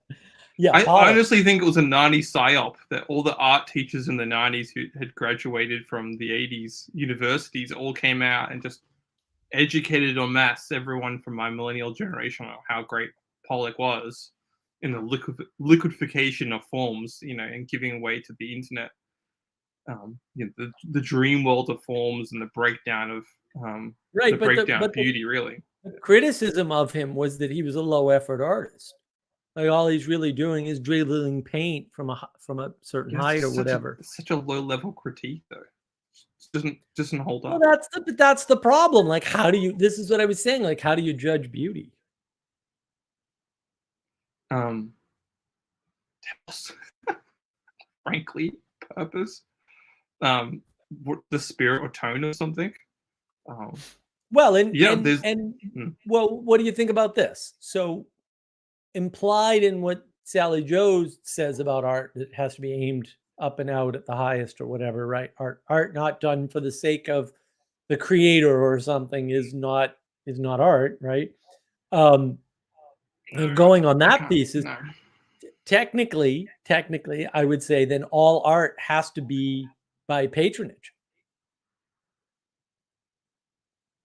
Well, it's sad that the modern world is actually leaning, or the contemporary world, I should say, is leaning in that way, because we've democratized the platforming of content that does actually reach you is often has to come through even an even more extreme version of gatekeeping. I know this through music because I play music and make music. We've democratized the album release stage and the way people, and we've just shipped off that gatekeeping to non-entities, literally algorithms that can control which music features in which play charts and how it's found, and increasingly even music articles now written through AI, which is just horrible. Before, at least you had some sense of a curator, a point of view, a perspective that would, I trust this guy. He says this particular artwork is at least having a listen to. That comes from human source and human knowledge, and then you base that person's critique, or if you can trust that person, through a relationship. But now you can't have a relationship with an algorithm that's selecting which songs to listen to as you drive down the road. Oh, yes, you can. Well, you can, but you're possessed at that moment. In my Right. perspective. You're welcome, Father Eric. Welcome. Yes. Hello. You were asking Hello. how to judge beauty? Yeah, well, to some Sure. extent, truth, Thomas Aquinas unity, and already fixed brilliance? it. Yeah. Okay. Aquinas has already fixed that problem. I don't know. Truth, is this, is there intelligible content for the mind and the soul to feed upon, or is it just chaos, right? Unity, it has to be about one thing. You can't have art about multiple things. That's disgusting. And brilliance, it's hard to define that one. The Latin term is claritas, but it basically just shines and calls out to you. So All right. most of the modern art's gonna fail both on truth and unity because there's nothing there. It's just this jumbled up chaos, right? Nothing for you to relate to, and then you're not going to have brilliance without that. So, Can So you basically- have informal in Unity though? Text and subcontext, story and side story within Unity. oh sure, yeah. So I Okay. mean, like, let's take a work of art. Let's take something like The Barber of Seville. Right, you've got the barber, and he's, oh gosh, it's been years since I've seen that. Why did I choose that as an example? But anyway, you take something like The Barber of Seville. If you added time travel to that, what?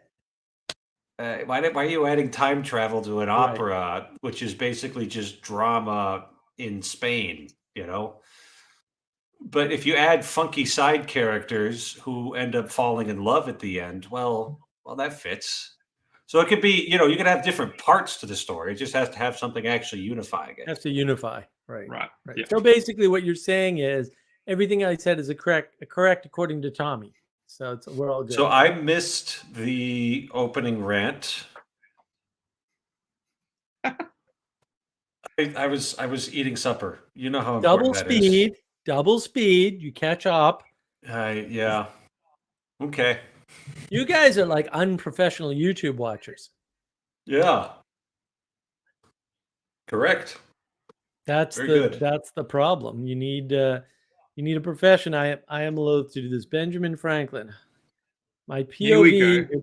your point of view is that maybe it's important to develop a subjective taste. Well, that's going to happen irrespective. Like you already have one.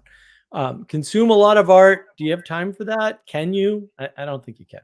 and see what triggers your senses. Maybe sometimes in a certain kind of way that draws you in. Maybe not. I feel that way about music. Yeah, a lot of people feel that way about a lot of things. A lot of people are wrong about a lot of things too. That has a 100% overlap, by the way. Yeah, I mean, I You think don't that's get the to choose. problem. You don't get to choose what you consume, though. You don't get to Right. you will consume. You will interact with things. You will have Well, experiences. and things will move you whether you want them to or not, and whether you notice or not. In a lot of cases, like a lot of people just act out, and then later they're like, "Why did I act angry?" It's like, well, So it's a good question. you do have to develop the subjective appropriation of these things, but the way to get to that is to study the canon under the discipline of somebody who's reliable at that. Well, that's what I was gonna say. Is that a lot of art, so and this is a critique of wine tasting, for example, right? There's always that critique that, well, I drink wine and there's no difference. You can be taught the discernment of wines. And not everybody, but almost everybody can, actually. In the same way you can be taught to discern the and have an appreciation for different styles of classical music or different styles of paintings, right? Like, I'm still not big on impressionism. I think most of it's complete garbage. There are some exceptions, but for the most part, not a fan. All right. And modern art, I've tried, I've worked with people. I cannot get an appreciation for it, whatsoever. Uh-oh. Nathaniel, isn't the idea to marry subjective taste to the objective? Show me the objective and I'll agree with you. But since you can't, because it doesn't exist, good luck, at least to the best of one's ability. This objective thing doesn't exist. I hate to break it to everybody. But even if there was such a thing as objective reality, which I'm not going to argue that there is, but art definitely wouldn't fall under that rubric because you can't measure it. Right. The best you can measure is generations of people have pointed at this and said, this is really important and valuable. Right. That's as much measurement as you can actually manage. Well, and the argument against objective or objective materiality, as I like to call it, is Einstein. Einstein's quite clear about this. Relativity means that even if objective materiality exists, right, I'll hand you objective materiality. The theory of relativity, which is correct, you don't need to engage with the theory. You can just engage with Einstein's very simple thought experiments as to how he came to the theory. They're well published. You can look them up on the magical googly device thingy in your hand, right? What that means is that your experience of something that is objective cannot match somebody else's anyway, because you can't occupy the same space at the same time. It's that simple. And so the utility of this is actually zero, for real. It's mathematically actually zero, because we're spread out upon the earth. And so, right. And that's why the flood is important. That's why the flood of information is important. Too much information to engage with. The information you actually engage with actually matters because it moves you, right? Otherwise, it wouldn't be information. It would just be noise, right? That's why I go to signals, and signals, noise versus information is important, right? And that's all wrapped up in your filtering.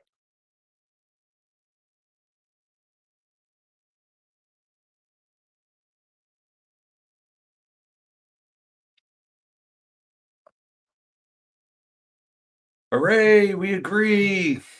Well, yeah, and I think it is important. I mean, this is why we need the hierarchy and specialties, not specialists, but specialties, right? Because I can't pay attention to all the classical music and all the heavy metal music and all the pop music and and then all the art and then all the, it's not possible. Like, no person can do that. And so you have to rely on other people to do that. And it's the same with everything. And so you could come to, we'll say, spiritual matters, just to keep within the bounds of the channel, right? It would be nice if you had experts in spiritual matters so you didn't have to wander through spirituality by yourself, which is so vast. You think science is vast. And if you don't think science is vast, like, you can have a conversation with me. I don't care who you are. I'll outpace you at something in science for sure. For sure. I know all kinds of crazy things that I'm sure like nobody else has a complete coverage of, because I'm a unique person with a very good memory and fairly well read on sciencey things, right? Spirituality is way worse problem. So if you don't have a tradition to draw from, if you don't have an authority to help you with that stuff, you're going to get lost. And that's the spiritual domicile they were talking about in Chino. Like that's and my new thesis is that there is only spiritual domicile, and people are trying to fix it in the physical world with physical domicile, but actually the way Vervaeke described domicile after Alexander conquers the world, I think it's silly, it's ahistorical, it doesn't matter. The problem is the spiritual domicile, and then no amount of material whatever remedies to domicile are going to work, because if you don't feel like you have a home spiritually, you're not connecting with beauty. Your art doesn't have any way to reach you, and you're lost. You can be in the same home, in the same community. You'll still be lost.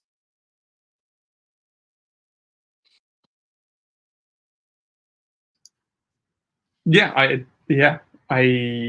I would second the notion of a sense of cosmic nostalgia,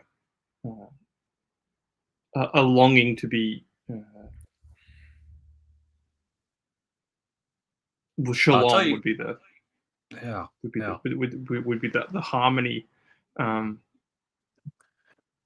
But the Irish monks in the 6th century who imposed exile upon themselves as a penance, leaving their homeland specifically as a penitential action and asceticism, they were at home wherever they went. Mm. They saw all creation is coming from the Lord. Meanwhile, I can't go to Milwaukee without feeling homesick. So anyway. Not to get too Christian-y, because I still don't know where I stand. I'm going to get super Christian all the time. Of course. There's a little caveat for Eric. That's pretty it's pretty obvious. It's something Eric. Yeah. The sojourner. The Old Testament way of thinking, but you're meant to welcome in the sojourner, and embrace him and give that. Well, I was thinking more along the lines of St. Paul telling the Philippians that their citizenship is in heaven. Yeah, it's hard. Yeah, right. So once it's in heaven, yeah, that means everything underneath heaven is equally home and not home, depending on how you want to look at it.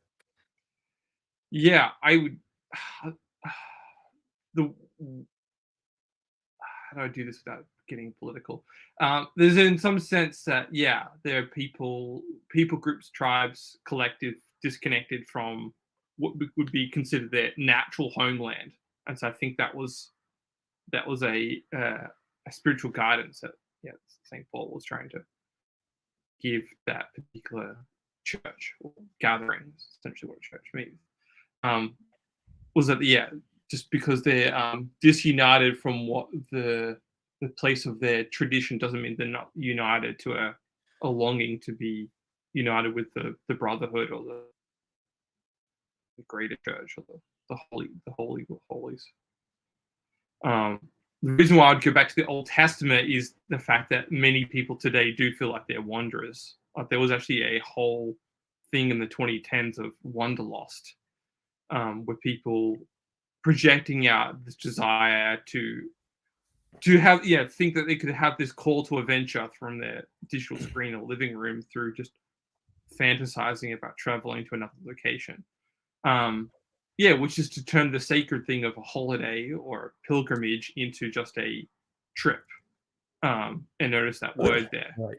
It's just a disillusion or a psychedelic disillusion from being, rather than a fully embodied experience that has so you don't go on a pilgrimage without wanting to be changed or healed or redeemed, or in some sense, Augustine calls it walking up the hill towards the city of God.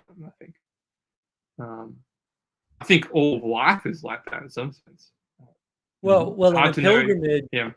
but a pilgrimage is important, right? Because you have a telos associated with the pilgrim. Like it's telotic by nature, right? It's Yeah. and then the trend that you see is towards experience. And people are like, oh no, don't buy things, have experiences. And it's like that's wanderlust. That's like I don't feel like I have a home, so I'm gonna go experience a lot of things, try to sort through it, and figure out what I like and don't like. Really? You're going to do that. And of course, people end up extremely dissatisfied with the strategy, even the ones that can afford it. And it's amazing. And some of them just keep moving. Like they just keep traveling. And then the next thing you know, they're too old to settle down and then they run out of money. They have to settle down, and then they just have to settle down someplace random because eventually it doesn't serve, right? You can only keep moving for so long. The beauty of hospitality too is definitely being stripped out when you do go on this. To call it travel and not to call it a pilgrimage or holiday, removes out the aspect of hospitality. Like you just have the experience and see, Mount Sinai. You're actually meant to meet the people and be welcomed in some way, be integrated into that community, even if it's just for a couple of days. That sense of hospitality, that's what I think in general. It's beyond religious tradition. I think that's something, it's an aspiration of everyone should have. When you remove that sense of when we internalize neighborhood just to be our digital phones and not the people outside of us, we lose sense of the sacred, and things just become flat materialistic. Right. Gratifications, consumptions, I think came up earlier. So maybe I'm waffling, but I'm trying to send the conversation a bit. Well, and this is all the result of not interacting with beauty, right? Not having enough humility, because beauty is the thing that connects you to everything around you, right? It's not the only thing, but if you can't connect to beauty, right? If beauty is not connecting you, then there's a bunch of other poetic interactions you're not having, right? You're not able to have connection or healthy connection as such. And I think that's the problem. And with art is supposed to lead the way. Like it's supposed to be the thing that guides us to some extent. And when it's not guiding us, or it's not guiding us correctly, we have a problem. Like this is a big issue. And I think that's where we are and why we're there. And I don't know if the individualism causes it, because you could point to someone like Pollock and say, look, he did his art basically for himself. He was a selfish bastard. He's also mean, right? And I don't think that's coincidental. Not that mean artists can't be good artists, because apparently Da Vinci was quite a jerk too. But he interacted with people. Like he wasn't alone in his house by himself like Pollock was, for example. So maybe he was just Italian. I don't know. He was a jerk to the other Italians. That's got to be worth something. Actually, If your own ethnic group calls you out, you're a little too much of an outsider and not hospitable. It's maybe worth remarking. Father Eric, what's on this T-shirt? Giving Hearts Day. Oh, it's this thing in North Dakota where on a Tuesday in February, everybody's supposed to give money. And a Catholic school, the school, when I was in Wahpeton, the school was participating in it, and they made T-shirts for everybody. And so I went and lifted weights this afternoon, and this was the T-shirt that was up in the rotation. Okay. I tell you what, there's nothing that improves your mood better after a 2.5-hour meeting than some squats. Oh my gosh. Just changes the whole day right around. A 2.5-hour meeting. Oh my yeah, we were just sitting there. We were wordsmithing.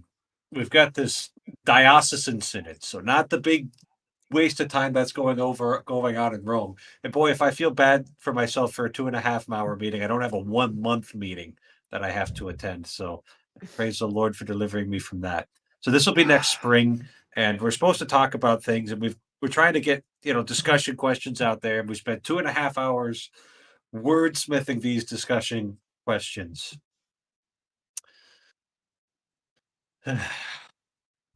I think it came out better than it went in. So like it was time spent that isn't making things worse, but it wears on you.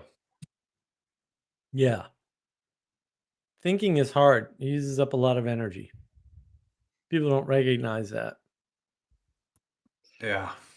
Something's coming up here, and I know I bring it up every week, which is the sense of removal of suffering or pain, and using beauty as an objective measure of things that are comfortable or things that are pleasurable or things that are Right.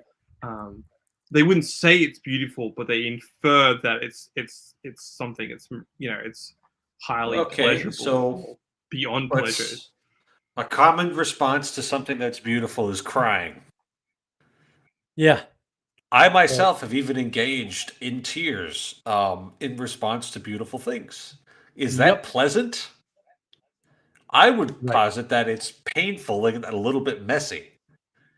Well, they just paper over it by saying tears of joy. Yeah, tears of joy still hurt. Right.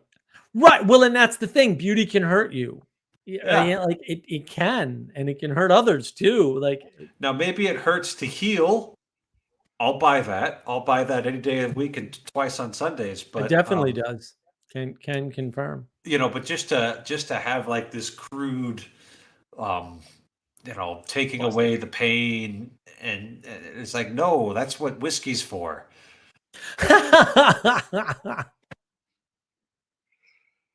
Yeah. Beauty is not whiskey, for Pete's sake. Pete's sake. Sorry, I had to. What's that? Pete's sake, excuse me. Well, yeah, there's this spirit of rejecting the unfamiliar there, in some sense. I think when I did this with Karen Wong is going to the tetraform, the creature of four faces, and I think the Ezekiel says that it's beautiful but also terrifying. So, and again, and I think Burn Power also talks about ornamentation being removed from the world, and Telegary also talks about the grotesque, because we no longer have the tolerance for the ambiguity of things, because everything's ambiguous now. So well, it's not, but it's the flattening of the world. I think that's more the issue is people want to shorthand. That's the shorthand. Yeah. Well, but I mean, I think it's important. I want to address this. Nathaniel, Mark, can you say a few words on tradition? I can try. In a general context, you can give it a shot. Lately, you've been very helpful. Oh, thank you. I'm glad to hear that. Like on reality and truth last week, so I'm not being too specific on purpose.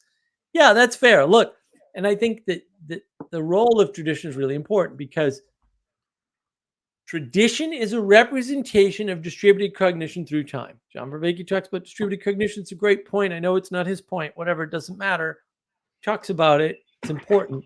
What he doesn't talk about, what nobody seems to talk about, is what does distributed cognition look like through time?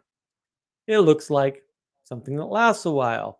Maybe, it was always the strangest argument that I ever heard that was the most befuddling to me was the likes of Sam Harris and the other new atheist slow people, because they're slow. I mean, I'm sorry, they just are, right? Who are saying things like, well, evolutionarily, religion doesn't make any sense.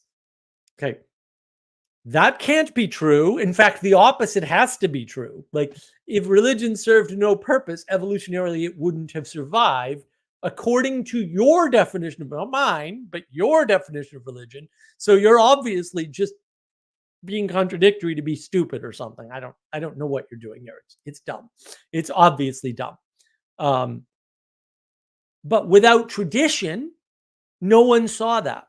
Like nobody saw, like, I'm like, really? Nobody noticed that they just contradicted their own thesis by their statement?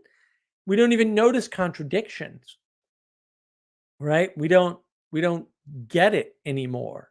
And it's happening all over. Like we don't notice that set theory, it's broken. Like I don't know what else to think. It's obviously incorrect. Like these aren't paradoxes. We don't notice this. We don't. Tradition is the distributed cognition that says, "Hey, pay attention to this and not to that, and here's why." Right? And it's those negative signals. And look, this is B.F. Skinner. B.F. Skinner did a lot of great things for psychology. If psychology is a reasonable thing, which I don't think it is, I think it's reprehensible and too easy to be paid attention to. It's just too simple. But he did advanced psychology, but he also did the worst thing in the world, which was put forth this thesis that positive only enforcement would be a good idea and would make the world a better place. Now, the funny part about that is that defies evolutionary theory entirely. Like all of evolutionary theory and theory set, all of literally every piece that works in evolution doesn't work without negative feedback. So obviously B.F. Skinner's wrong. And again, nobody sees this. I'm like, freaking really, guys? Like you didn't note it? Like you got to pick one. You can have evolution or you can have positive feedback as a working thing. You can have both. You can pick one. I pick evolution. I think evolution is true. I'm just saying. And I'm not on board with, we'll say, all of the things people call evolution, but certainly the basic ideas are correct. Tradition is the thing that tells you that, right? Tradition is the way you know that. And it's not tradition directly. It's the tradition of, well, I don't know about this evolution thing. Let me go ask the institution that's been around the longest. Okay. That wouldn't be a scientific institution, just in case you for a second thought it might be. Let me just put that one to bed. And so you ask that person, and rather than saying, you know what, you should go ask a scientist, they wisely say something like, you shouldn't worry about that. Not, you definitely shouldn't engage with it. Not, that information's not out there. Not, you can't understand it. You shouldn't bother yourself with it. That's useful to know, because this thing is bothering me all the time, except when I shut it off, because I have a great deal of control. So thank goodness for that. It's shut off. It's making any noise. That filter is important. And the thing that we're railing against is being held down, constrained by tradition, by authority, by leadership, by structures, by institutions, by all of these things that we need to survive. They're not optional. You're not going to create the world for yourself, by yourself, find the beauty all alone in the music or whatever, the music that you didn't write or perform, by the way, or get into your ears by yourself. Like none of that happened. Okay. And we don't have the gratitude, the appreciation for this. We don't have the humility to understand we're living in this highly interconnected world. It's like paying any attention to Rousseau, right? Because Rousseau's like, oh, well, society's the problem. Okay. Let's assume that society's, we'll say the problem. I will grant you that. It's not optional. So the fact that it's a problem isn't relevant. That's relevance realization, right? You're going to realize, even if this is true, there's nothing you can do about it. So get over it and move on. Stop trying to solve the truth. The truth is not solvable. It's not going away by definition. The things that aren't going away or aren't changing based on your interaction or lack thereof with them are true. That's what the truth is. Reality, to a large extent, not exclusively, is the thing that objects to your subjective experience. You're not getting around that. Society is just the statement that you live with other people on a planet. Yeah, okay, that must be the problem. The only solution to that is suicide, by the way. I guess if that's what you want to do, I'm not recommending it, I think tradition would say suicide bad. The tradition's kind of on your side all of a sudden. It's not this bad thing that's sort of holding you down. And that's the problem. When we feel that way, when we feel like, well, in the trend that I see, it's super dangerous trend, and not even that I actually disagree. Taxes are theft. Like all taxation is theft. Wow. That just says whoppingly bad things. Like you're getting a blot for your taxes, whether you realize it or not. Maybe you're not getting what you should get, right? Like fair. Like I said, I have some sympathies for this concept. You're disconnected because you don't see the beauty in participating in the country that's taxing you. That's what that means. It means you're disconnected from the beauty of the system that you're part of, that you were, like it or not, born into or chose to move to, or whatever the situation is. And that's a problem. And I think, is it my latest video? I think it's a video I just released. I kind of talk about this. Like you can pick a different government, you can move. And if you're not willing to move, stop complaining. But if you are willing to move, you may find the same problem is still in the place you move to, or maybe not. Maybe it's better. Maybe the set of trade-offs for the other country you want to live in is a better set of trade-offs for you. I have no freaking idea. I'm not here to give you answers, right? I'm just here to show you the complexity of the world, so you go running back to institutions and tradition where you belong, because by definition, that's where you belong. Those are the longest lasting things.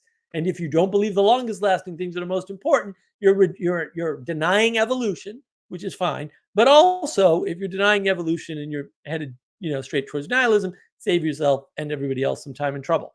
Not recommended, but if you're going to end up there anyway, I don't know what to tell you. I'm not a fan. Don't recommend. But also, those really are your options. Like you were born into a world, into a time and place. Tradition is there to help you, to keep you safe. If you reject it because you can't relate to it, that's you. Like the tradition's not failing you, you're failing the tradition, because tradition needs you, right? The world needs you to be better. And you need the world to be better. Well, I'm glad that graphics come up. I did that like 3 hours ago or 4 hours ago, something.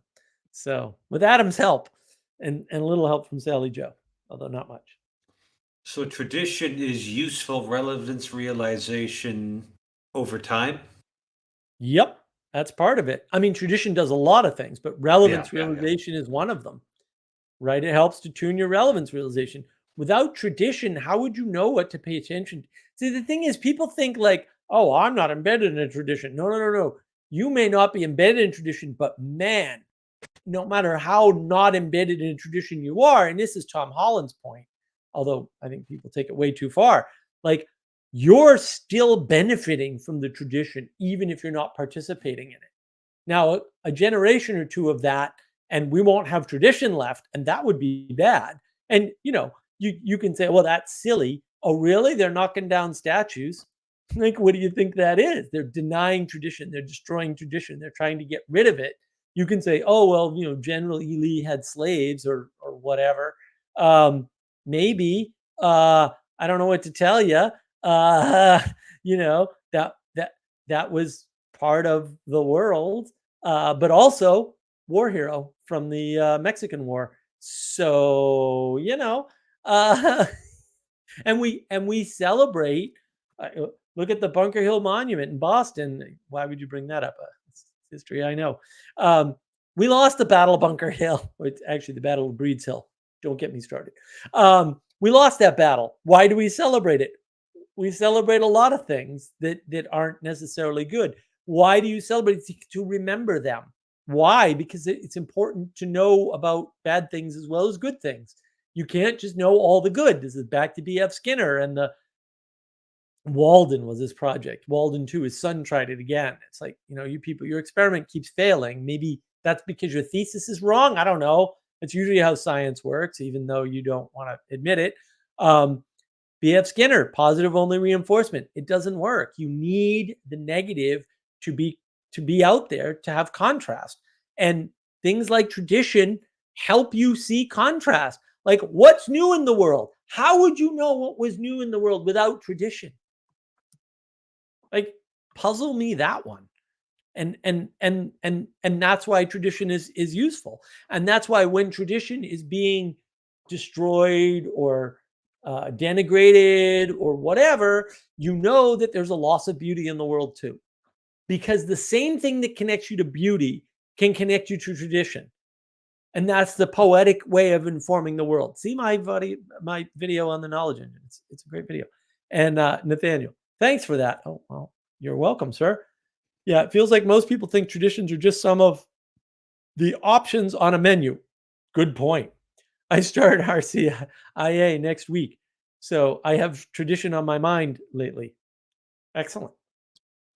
Very good. Very good. Hope it works out for you. RCIA is a process for becoming Catholic. So, for those who might not know the lingo,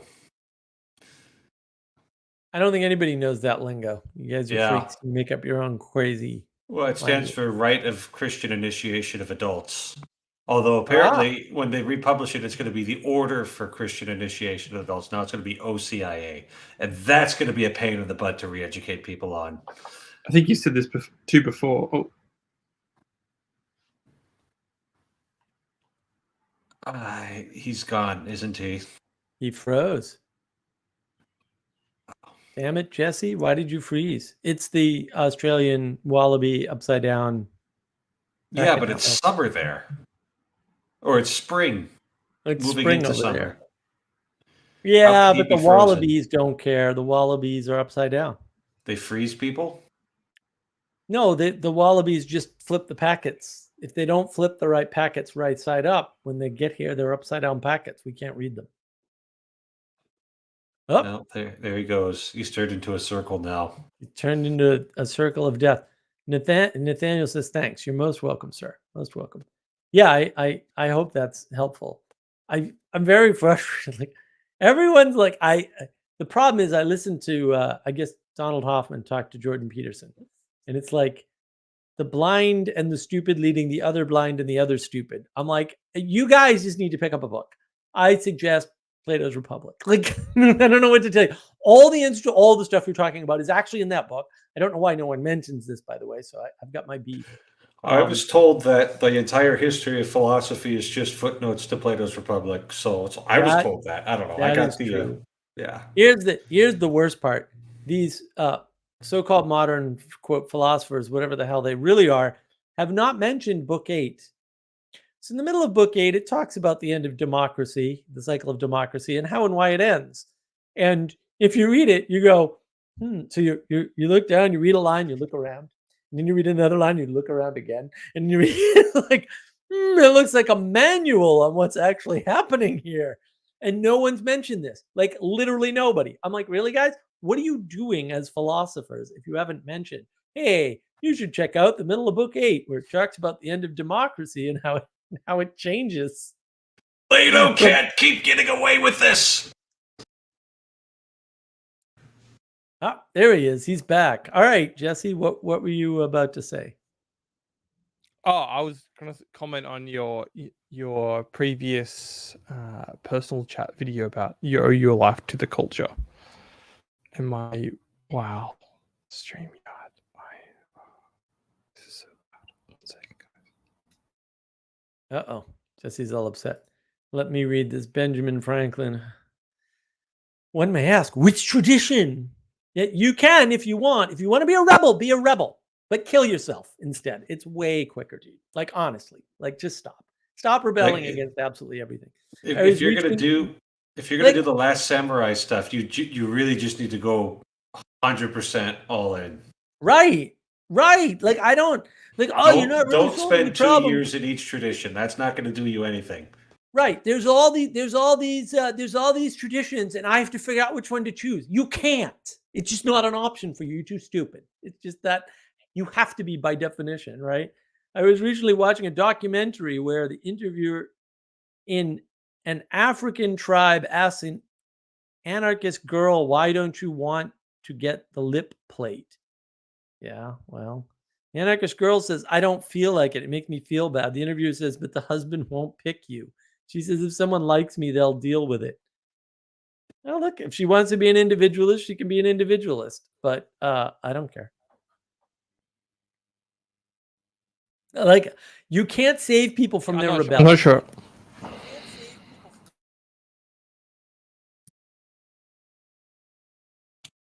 Sound lagged out, Jesse. Is that the problem now? Wallaby lag.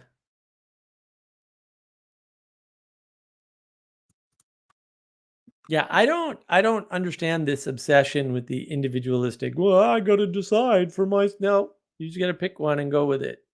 Just submit. Like, really, the submission is the key. Like, I mean, everyone's like, I don't understand the domicide. It's like, well, you did it to yourself. Nobody causes domicide to you. You instantiate domicide in yourself. It's purely a self-inflicted wound, and it can only be healed by you. And it's a lack of humility. It's a, I want to know, I want to understand, I want to choose. That's nice, but it's not going to work. So, and that's actually the problem. Like, it's not going to work.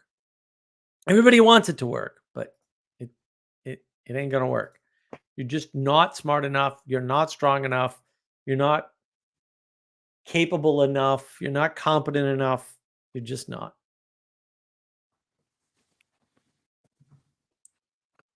I wonder if this is. You know what? You are enough, though. You are dumb enough to screw it up. That's true. And you're talented enough to screw it up too. Yeah.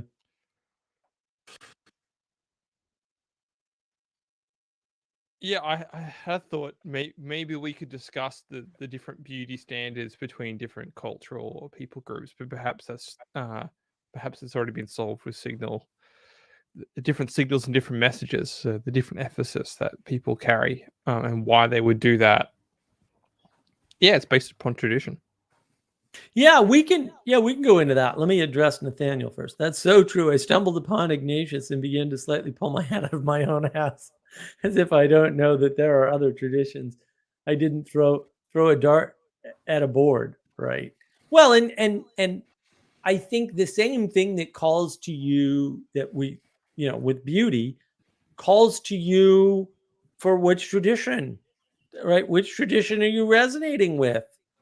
Right? What are the signals that are already out there that you can already pay attention to without doing anything? You just like think about it for a second. Like, what is comfortable to me? And you don't need to go into the whole church shopping thing. Like, if that's what you're looking for. In the same way, you don't need to go into the job shopping market. In the same way, you don't need to go into the spouse shopping market. Like, you can take what comes along and learn to deal with it. Because again, I mean, there isn't a person for you. Like, there isn't a perfect person or something, right? There isn't a perfect church. There isn't a perfect job. Like, these things do not exist. And you have to make a trade-off, a sacrifice to get what you want. And that's what we're rebelling against, is the sacrifice, the giving something up. And it's the signals that we could listen to and intelligize, inform, right? And go, oh, okay, well, this is how this works. I mean, that's how you end up with different traditions seeing different things. African art, it some of it's very beautiful, right? But it's not the art that I resonate the most with.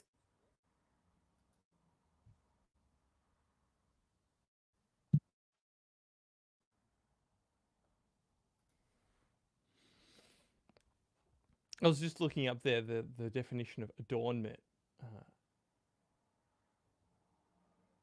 Yeah, I'll go there. Okay, so as we've become more and more multicultural, our sense of adornment or reverence or resolve is blurred. we no longer have something that we all find sacred. I have argued in the past too that may be due to the Matrix, because it's a religious structure, construct that we all have in our head, a perspective that we all share. We all have these references to the Matrix that we've been living in since the 90s. However, it's a downward spiral. It's not pointed at anything. There is no teleos. It's a constant revolution of the senses and trying to escape the senses rather than to, yeah, It's rebellion.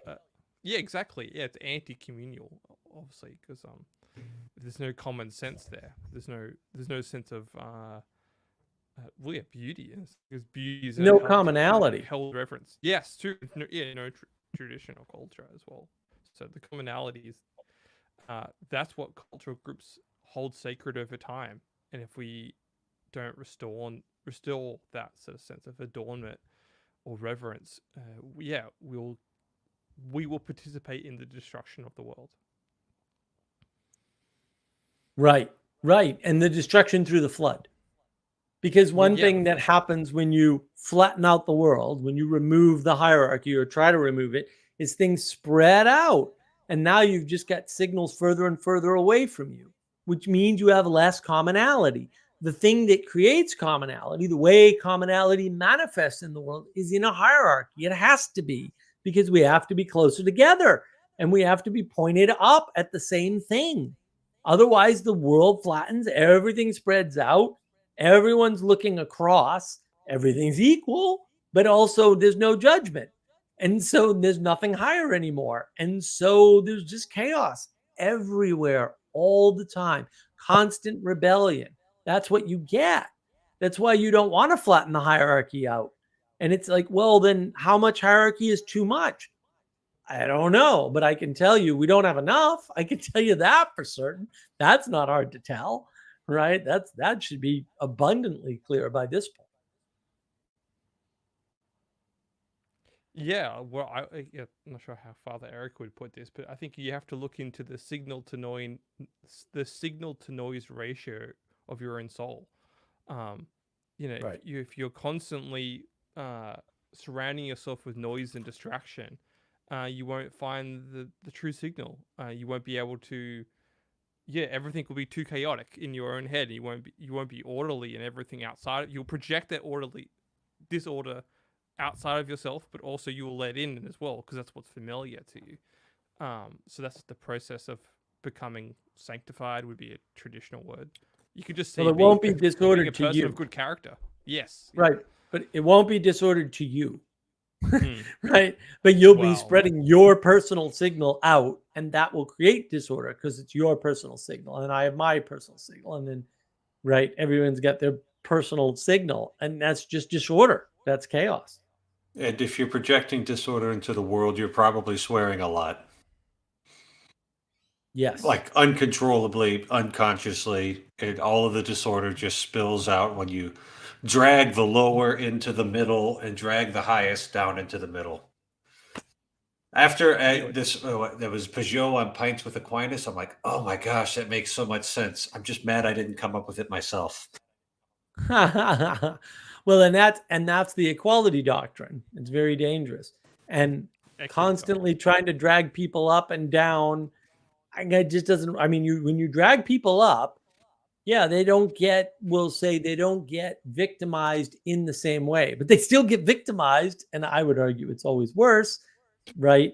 But you also get angry and resentful. Like, you want to know where all the anger and resentment comes from and all the tribalism? It comes from the equality. That's where it comes from.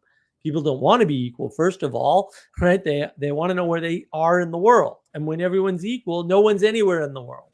Everything's flat. Right? There's no discernment or judgment whatsoever. So that's not good. And then when you are trying to manifest the world in such a way that you're not constrained by the hierarchy, because the hierarchy constrains, you're indomiciled because you have no place to live. There's no home. That constraint is home. Home is constraint. It prevents the animals from coming in and eating you at night. Right? It also prevents you from having enough book storage. Okay, but like you give up a little bit of book storage, you don't get eaten by animals. It seems like a reasonable trade-off to me. Yeah, what I would point to, yeah, is character and understanding. Like it takes work to understand things. Again, if you remove that path, or those constraints or that pain, if you're constantly avoiding the pain, you won't understand anything. You'll be a person that's displaced, lacking character, lacking sentiment, and you'll want others to share that within you because that'll be comfortable to you. Yet it's a mask. It's a false confidence. It's a false comfort. It's not based on anything because you don't understand anything. I've actually been a few of the people around here and the different things that people interact with. I go, well, how much history do you actually know? They're like, oh, I'm like, well, how many crusades were there? Like, do you even just know a number of something, or like, or Right. how is Well, and we've what reduced what you everything. think is a what you think is a bad sense of character. Is that actually true? Have you actually thought it, or you just taken on projections and understandings of others and not actually listen to your own signal? Or are you actually filtering out the noise Right. of others? Right. And we've reduced everything to a single aspect, right? Like Crusade's bad or Crusade's good. It's like, really? Oh, you know what the Crusades were caused by? The Pope called them. It's like, really? Because the story of the Crusades is a little bit more complicated than that. And that's the thing. Like, and it doesn't really give a way to connect with the world when you reduce the Crusades to something the Pope called, or because they wanted to free the Holy Land, which wasn't actually the reason. There's the lies, damn lies and statistics or whatever, right? There's the falsehoods, but then there's also just the reduction. And that's the problem. When you keep reducing things, then you're kind of screwed. Well, and then you end up with, look, Nick, if I want to be respected, I should be respectful. Maybe, but that doesn't work. Like you can treat others the way you want them to treat you all day long, and sure, you should do that. Doesn't solve a problem. I reverse it anyway. I just assume people want to be treated the way they treat me. That doesn't work well for them, by the way, but I don't care. I'm happy for mutuality, but it doesn't solve a problem because you change perspective and the opposite problem appears immediately. So that's now this is the problem with equality doctrine. Equality doctrine is bad. Benjamin Franklin, here's the bad take. Should we impose a hierarchy? No, you can't. It's not possible. In a hypothetical scenario, no, you shouldn't impose anything in a hypothetical scenario. Where hierarchy doesn't appear to be emerging naturally. No, hierarchy is everywhere. It's older than trees. Go watch Peterson or something, dude. I can't recap all of Peterson's stuff. Think about making a hierarchy of music genres. No, I don't think about silly things because they're silly. All right, Nick, the standard I hold you to is the same I hold myself to. Maybe, maybe not. I don't think that's possible. I think people think they can do such silly things, but they actually can't. Treat others as you would like to be treated. Again, it doesn't work. I treat others as they treat me. That's what I do. It's a character issue. Maybe you're not going to solve a problem by stating a description that something is a thing. That's great. Reality doesn't care. Or and that's why that's the loss of beauty, right? That's the inability to connect with the world. Like this is the loss of icons, the loss of symbols, right? The loss of interaction with the highest, with that which is pointing up. This is the lack of stained glass windows, right? It's the lack of art that points to the creation, right? That's what causes this nonsense. It's nonsense, obvious nonsense. It takes 2 seconds to see that it's nonsense. And it can't work. And you being as good as you think you are is already not an option. Or being as good as you want to be is already not an option. And you being as good as you should be is not an option, right? Like none of that is already an option. Why? And why do I know this? Because the world needs you to be better. That's yes, you. And when you're not striving for that, you're screwed. Like, this mutuality is flat world. It's middle out thinking. You're not going to get anywhere with that. We need to get somewhere. We need to go up. We need to get higher. We need to move towards beauty, towards truth, and towards goodness. Those things are not in the way I treat other people. I can try to treat other people that way, but like, I'm going to fall short. You know, Mark, if you're treating other people well, at least you're not making yourself worse. Maybe, maybe not. I don't think that's necessarily true. I mean, I know people who basically destroy their lives treating other people well, and in fact better than they deserve, and weakening them. I mean, this is part of Peterson's enablement, which Okay, I agree with. think. I mean, I don't know. I'm just a priest, right? So what do I know? But I don't think you could properly love somebody without reference to what's actually good for them, what actually builds their character and being up. Right. But now, see, this is why the word well doesn't work, because what does it mean to treat somebody well? Like, you're not doing me any favors when you don't push back on my bad ideas, right? Okay. This is why I like Manuel, because Manuel, even though he's not right all the time by any means, when he pushes back, I know I have to take it seriously because he's not stupid, right? In fact, he's quite brilliant. And without that, I'm no good, because the rest of y'all are wimps and you won't push back. Manuel's no problem. I literally just pushed back. Don't call me a wimp. A lot of times I am, but not today. Excellent. Well done, sir. I push back all the time too, Mark. I just don't do it in an aggressive manner. No, that's true. Do we need to put an accent on it? Is that what you need? I was being, yeah.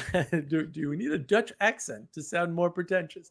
No, I was more doing that through hyperbole for sure. But that is the core issue. The core issue is, yeah, I mean, how do you love somebody? Do you love somebody by completely enabling them? No, that ain't love. That ain't, right. No. Big X on that. Right. And that's why words like treat people well or treat people the way you want to be treated don't work. So what you're just saying is this lack of precision there. Well, it's lack of discernment. Right. Wellness can't be discerned in a flat world where things are equal. Right. Wellness has to be thought of in terms of, by not telling somebody I'm upset at them, am I doing them any favors? Because they can't correct their behavior. And maybe it will get, in fact, it almost certainly will get worse, right? By not spanking my child, am I making him better? It's like, well, sometimes, and I've told this story before. I mean, I told it on Vanderklay's channel at least a couple times. Like, I have backhanded people in person for freaking real. More than one or two or three or four, by the way. And every single one of them, years later, granted, or months later at the very least, thanked me for that. And the reason why is because they were annoying. Some of them might have been autistic or whatever. And they didn't know, because nobody had given them a strong enough signal to say, you need to freaking wake up and behave. No one had done it. I was the first person. I did it physically. And it worked. It made them better. So you can sit there and say no violence all day long, and I can tell you, you're wrong. Period. End of statement. The question is not whether or not violence. The question is how much and when. Those are very hard questions. That sucks. I'd rather have an easy answer like 0, which really isn't an answer, by the way, because it's kind of a funny number, as Jordan Peterson says. But also, you're not solving a problem by removing bad things from the world. That's or what you perceive to be bad things from the world. That's not going to work. Well, you would like the title. Well. You would like the title of one of Pope Benedict XVI's encyclicals, Caritas in Veritate, or for the normal people in the room, Charity in Truth. In truth, right. And he was just making the point that those two are necessary for each other in order for the other to actually exist. Right. So. Yeah. Well, I want to address this. All right, Nick. Even perfect precision on these things is useless when talking to an idiot. Exactly. And that's why speech is garbage. Like, stop talking. Like, stop relying on books and words and language. Like, More stop. backhanding people. Backhand them. They'll get it. Literally, that's what I said. Take the perverts, strip them down to their boxers, and whip them in St. Peter's Square. There you go. I'm just talking about the clerical ones, the ones that I'm concerned with. Benjamin Franklin. Maybe you're constantly subtly doing rewards and punishments. Dude, the world is full of rewards and punishments and hierarchy, whether you like it or not. And it's happening to you, period. And it has been since day one. You're constantly making discernments, judgments, and trade-offs, whether you like it or not, because it's the world you were born into. You have no say in the matter. Get over it and move on and figure out and take it seriously, because it's kind of important. And it's that lack of ability to relate to multiple things in a correct orientation that is causing all of this confusion. Because then we want to reduce things. We just have to have the right conversation to save the world. It's, that's not the way the world works. Michelle, good to see you. Hi, amazing Jesse and the rest of the Muppets out there. Thank you, Michelle. You're awesome. Yeah, feel free to super chat. What I wanted to jump in on here and maybe just re-highlight is that there is no such thing as an inactive sense of love. Passivity is not a thing to strive for. Is active. If you're not taking an action, it does not exist in the world. It is, it's something Mark's highlighted before. We without intervention or without a sense of a call to venture, normalcy will just lead you into domicile or into a sense of flattening out or wanting to seek comfort. And unfortunately, that is actually a sense of passivity. You're just trying to pacify that which is uncomfortable or unfamiliar. And often, if you don't repeat and tell people that you love them, maybe they've forgotten. Maybe they've just assumed they've gotten to that state of normalcy and closed-mindedness, and they've forgotten that there is beauty and art and signals around them that they need to reorientate towards the good. Right. Well, you need those signals. And one way we know that people care or whatever is they don't stop trying, right? They're still signaling to you. And that's super important, right? Because you can't reduce everything down to a single interaction over time, right? You can't say, oh, well, and we romanticize it. Oh, I looked into her eyes and then I knew that would be the woman that I'd marry. They're almost always separated after that first event. And it's the second, third, fourth, fifth events that make it happen, right? And so it's that constant renewal of the signal that matters. And this is what I was saying about maybe the thing that makes beauty work is its temporality, is the fact that it's temporary. Even if it outlasts us, we know it doesn't outlast everything. Oh, so you don't think beauty is a transcendental property of all beings then? Beauty is a transcendental property, but I don't think it's a property in this world because I'm a Plato, right? At forms, baby. Beauty's in the realm of the forms. It ain't got nothing to do with this. And then the question is, how closely does it conform to that ideal? And then what are we sensing? Or more to the point, what are we orienting towards? Because that's where I think the real money is, right? This signal is calling out to me, it's connecting with me in a way. And because it connects to me, I change my orientation in the world. What is that? What does that do? Is that moving me through feelings and emotions? Is it moving me through attraction, right? Because some things are emotionless attractors.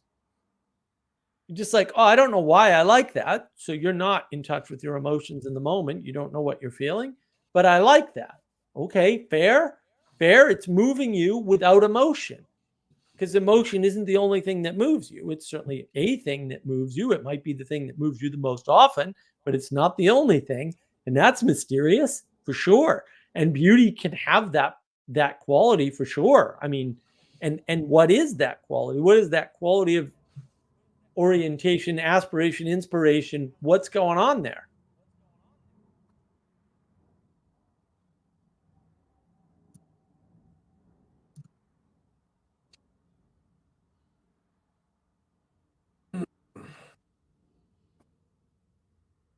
is beauty a container? No, I don't think it's a container. I mean, it's within a container.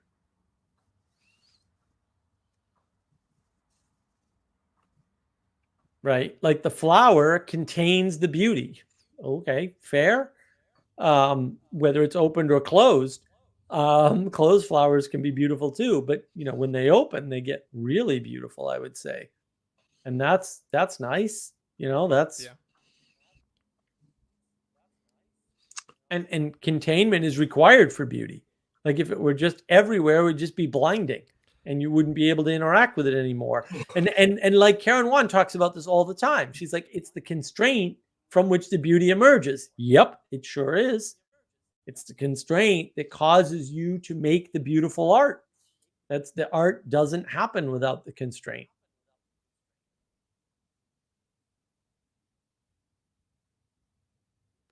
The latter part I agree with. The first part I'm struggling. Yeah, I mean, Karen's good at talking about that. I famously very much respect Van Gogh and his sunflowers and Van Gogh in general, and I often cite Van Gogh as the last truly Christian, or for the old sense, Christian artist of the classical sense of the traditional sense of the Christian artist. So in that sense, I do find flowers, even in their dead state or decaying state, as beautiful, because they hold that property. Well, speaking of decaying, that's not fully articulate. My capacity to pay attention is decaying pretty rapidly now. Well, Father Eric, it's lovely to see you. It was beautiful to have you on the live stream. Thank you. Okay, just don't be weird about it. I'll be weird on your live stream on Sunday for you if you want. Okay, sure. Good night. Good night. By the way, my parting shot would be Psalm 84. So, bye-bye. Okay, Psalm 84, parting shot. I don't know what Psalm 84 is, so I guess that's the best parting shot ever. We'll look it up. We'll do the after party look up. I'm not looking that up. Oh, fine. I'm too lazy for that. Do we have any parting thoughts? I think we're encountering into a new topic, and maybe it's for a different time. I think I think it's your parting shots first. It's mine last. So please carry us out on Signal's beauty, art and beauty.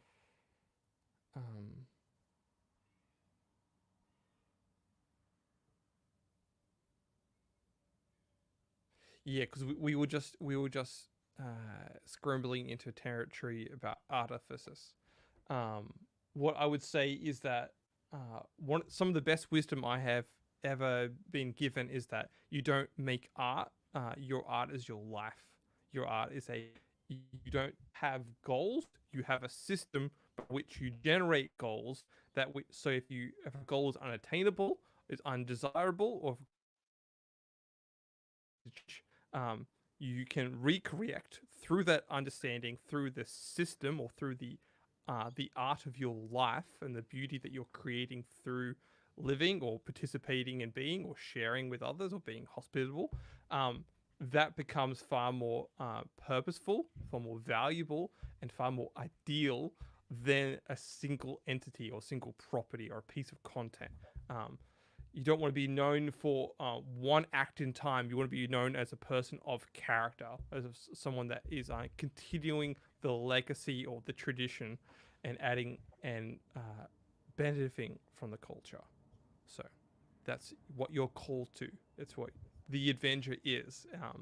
You'll never fully understand the things that are calling from you in the future, because that is potential.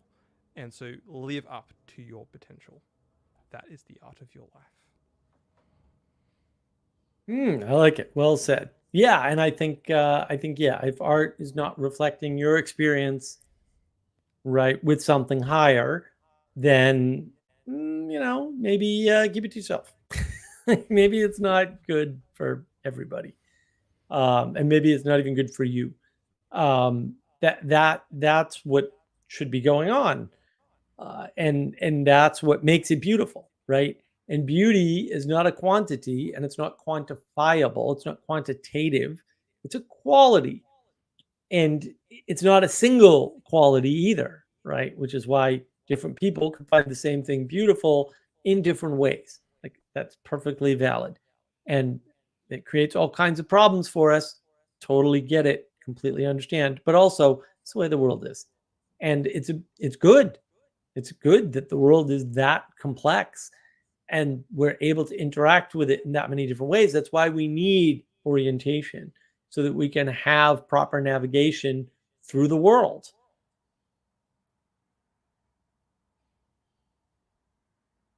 And that's why it's navigating patterns. Look, Yeah. I hope people find this helpful. It was a shorter monologue than normal for reasons. I'm glad Jesse jumped in. I'm happy to see Father Eric. Hopefully this gives you stuff to ponder. And look, I mean, if there's something that I missed, or you want to go over this again, or whatever, comments, likes, subscribes, all that stuff. I'm happy to try and address it further. This is important stuff. I mean, because I think a lot of people are out there thinking beauty is going to save the world, and I hate to break it to you. That's not going to happen. It's not that we don't need more beauty, but in the land of the blind, and boy, are we living in the land of the blind. So hope everybody has a good weekend. Hope they have a good week. Hope to see everybody back on Friday. I fully anticipate doing a stream on Friday. We'll figure out what the topic's going to be. We always have plenty in the queue. This one just came up. Thank you, Dolly, for helping us with the topic. Hopefully it met your Come on needs. again, Dolly. Yes. Need to hear from you, Dolly. We would love to hear from you. Good night, everyone. Enjoy and find some beauty in the world and interact with it and learn how lovely it is.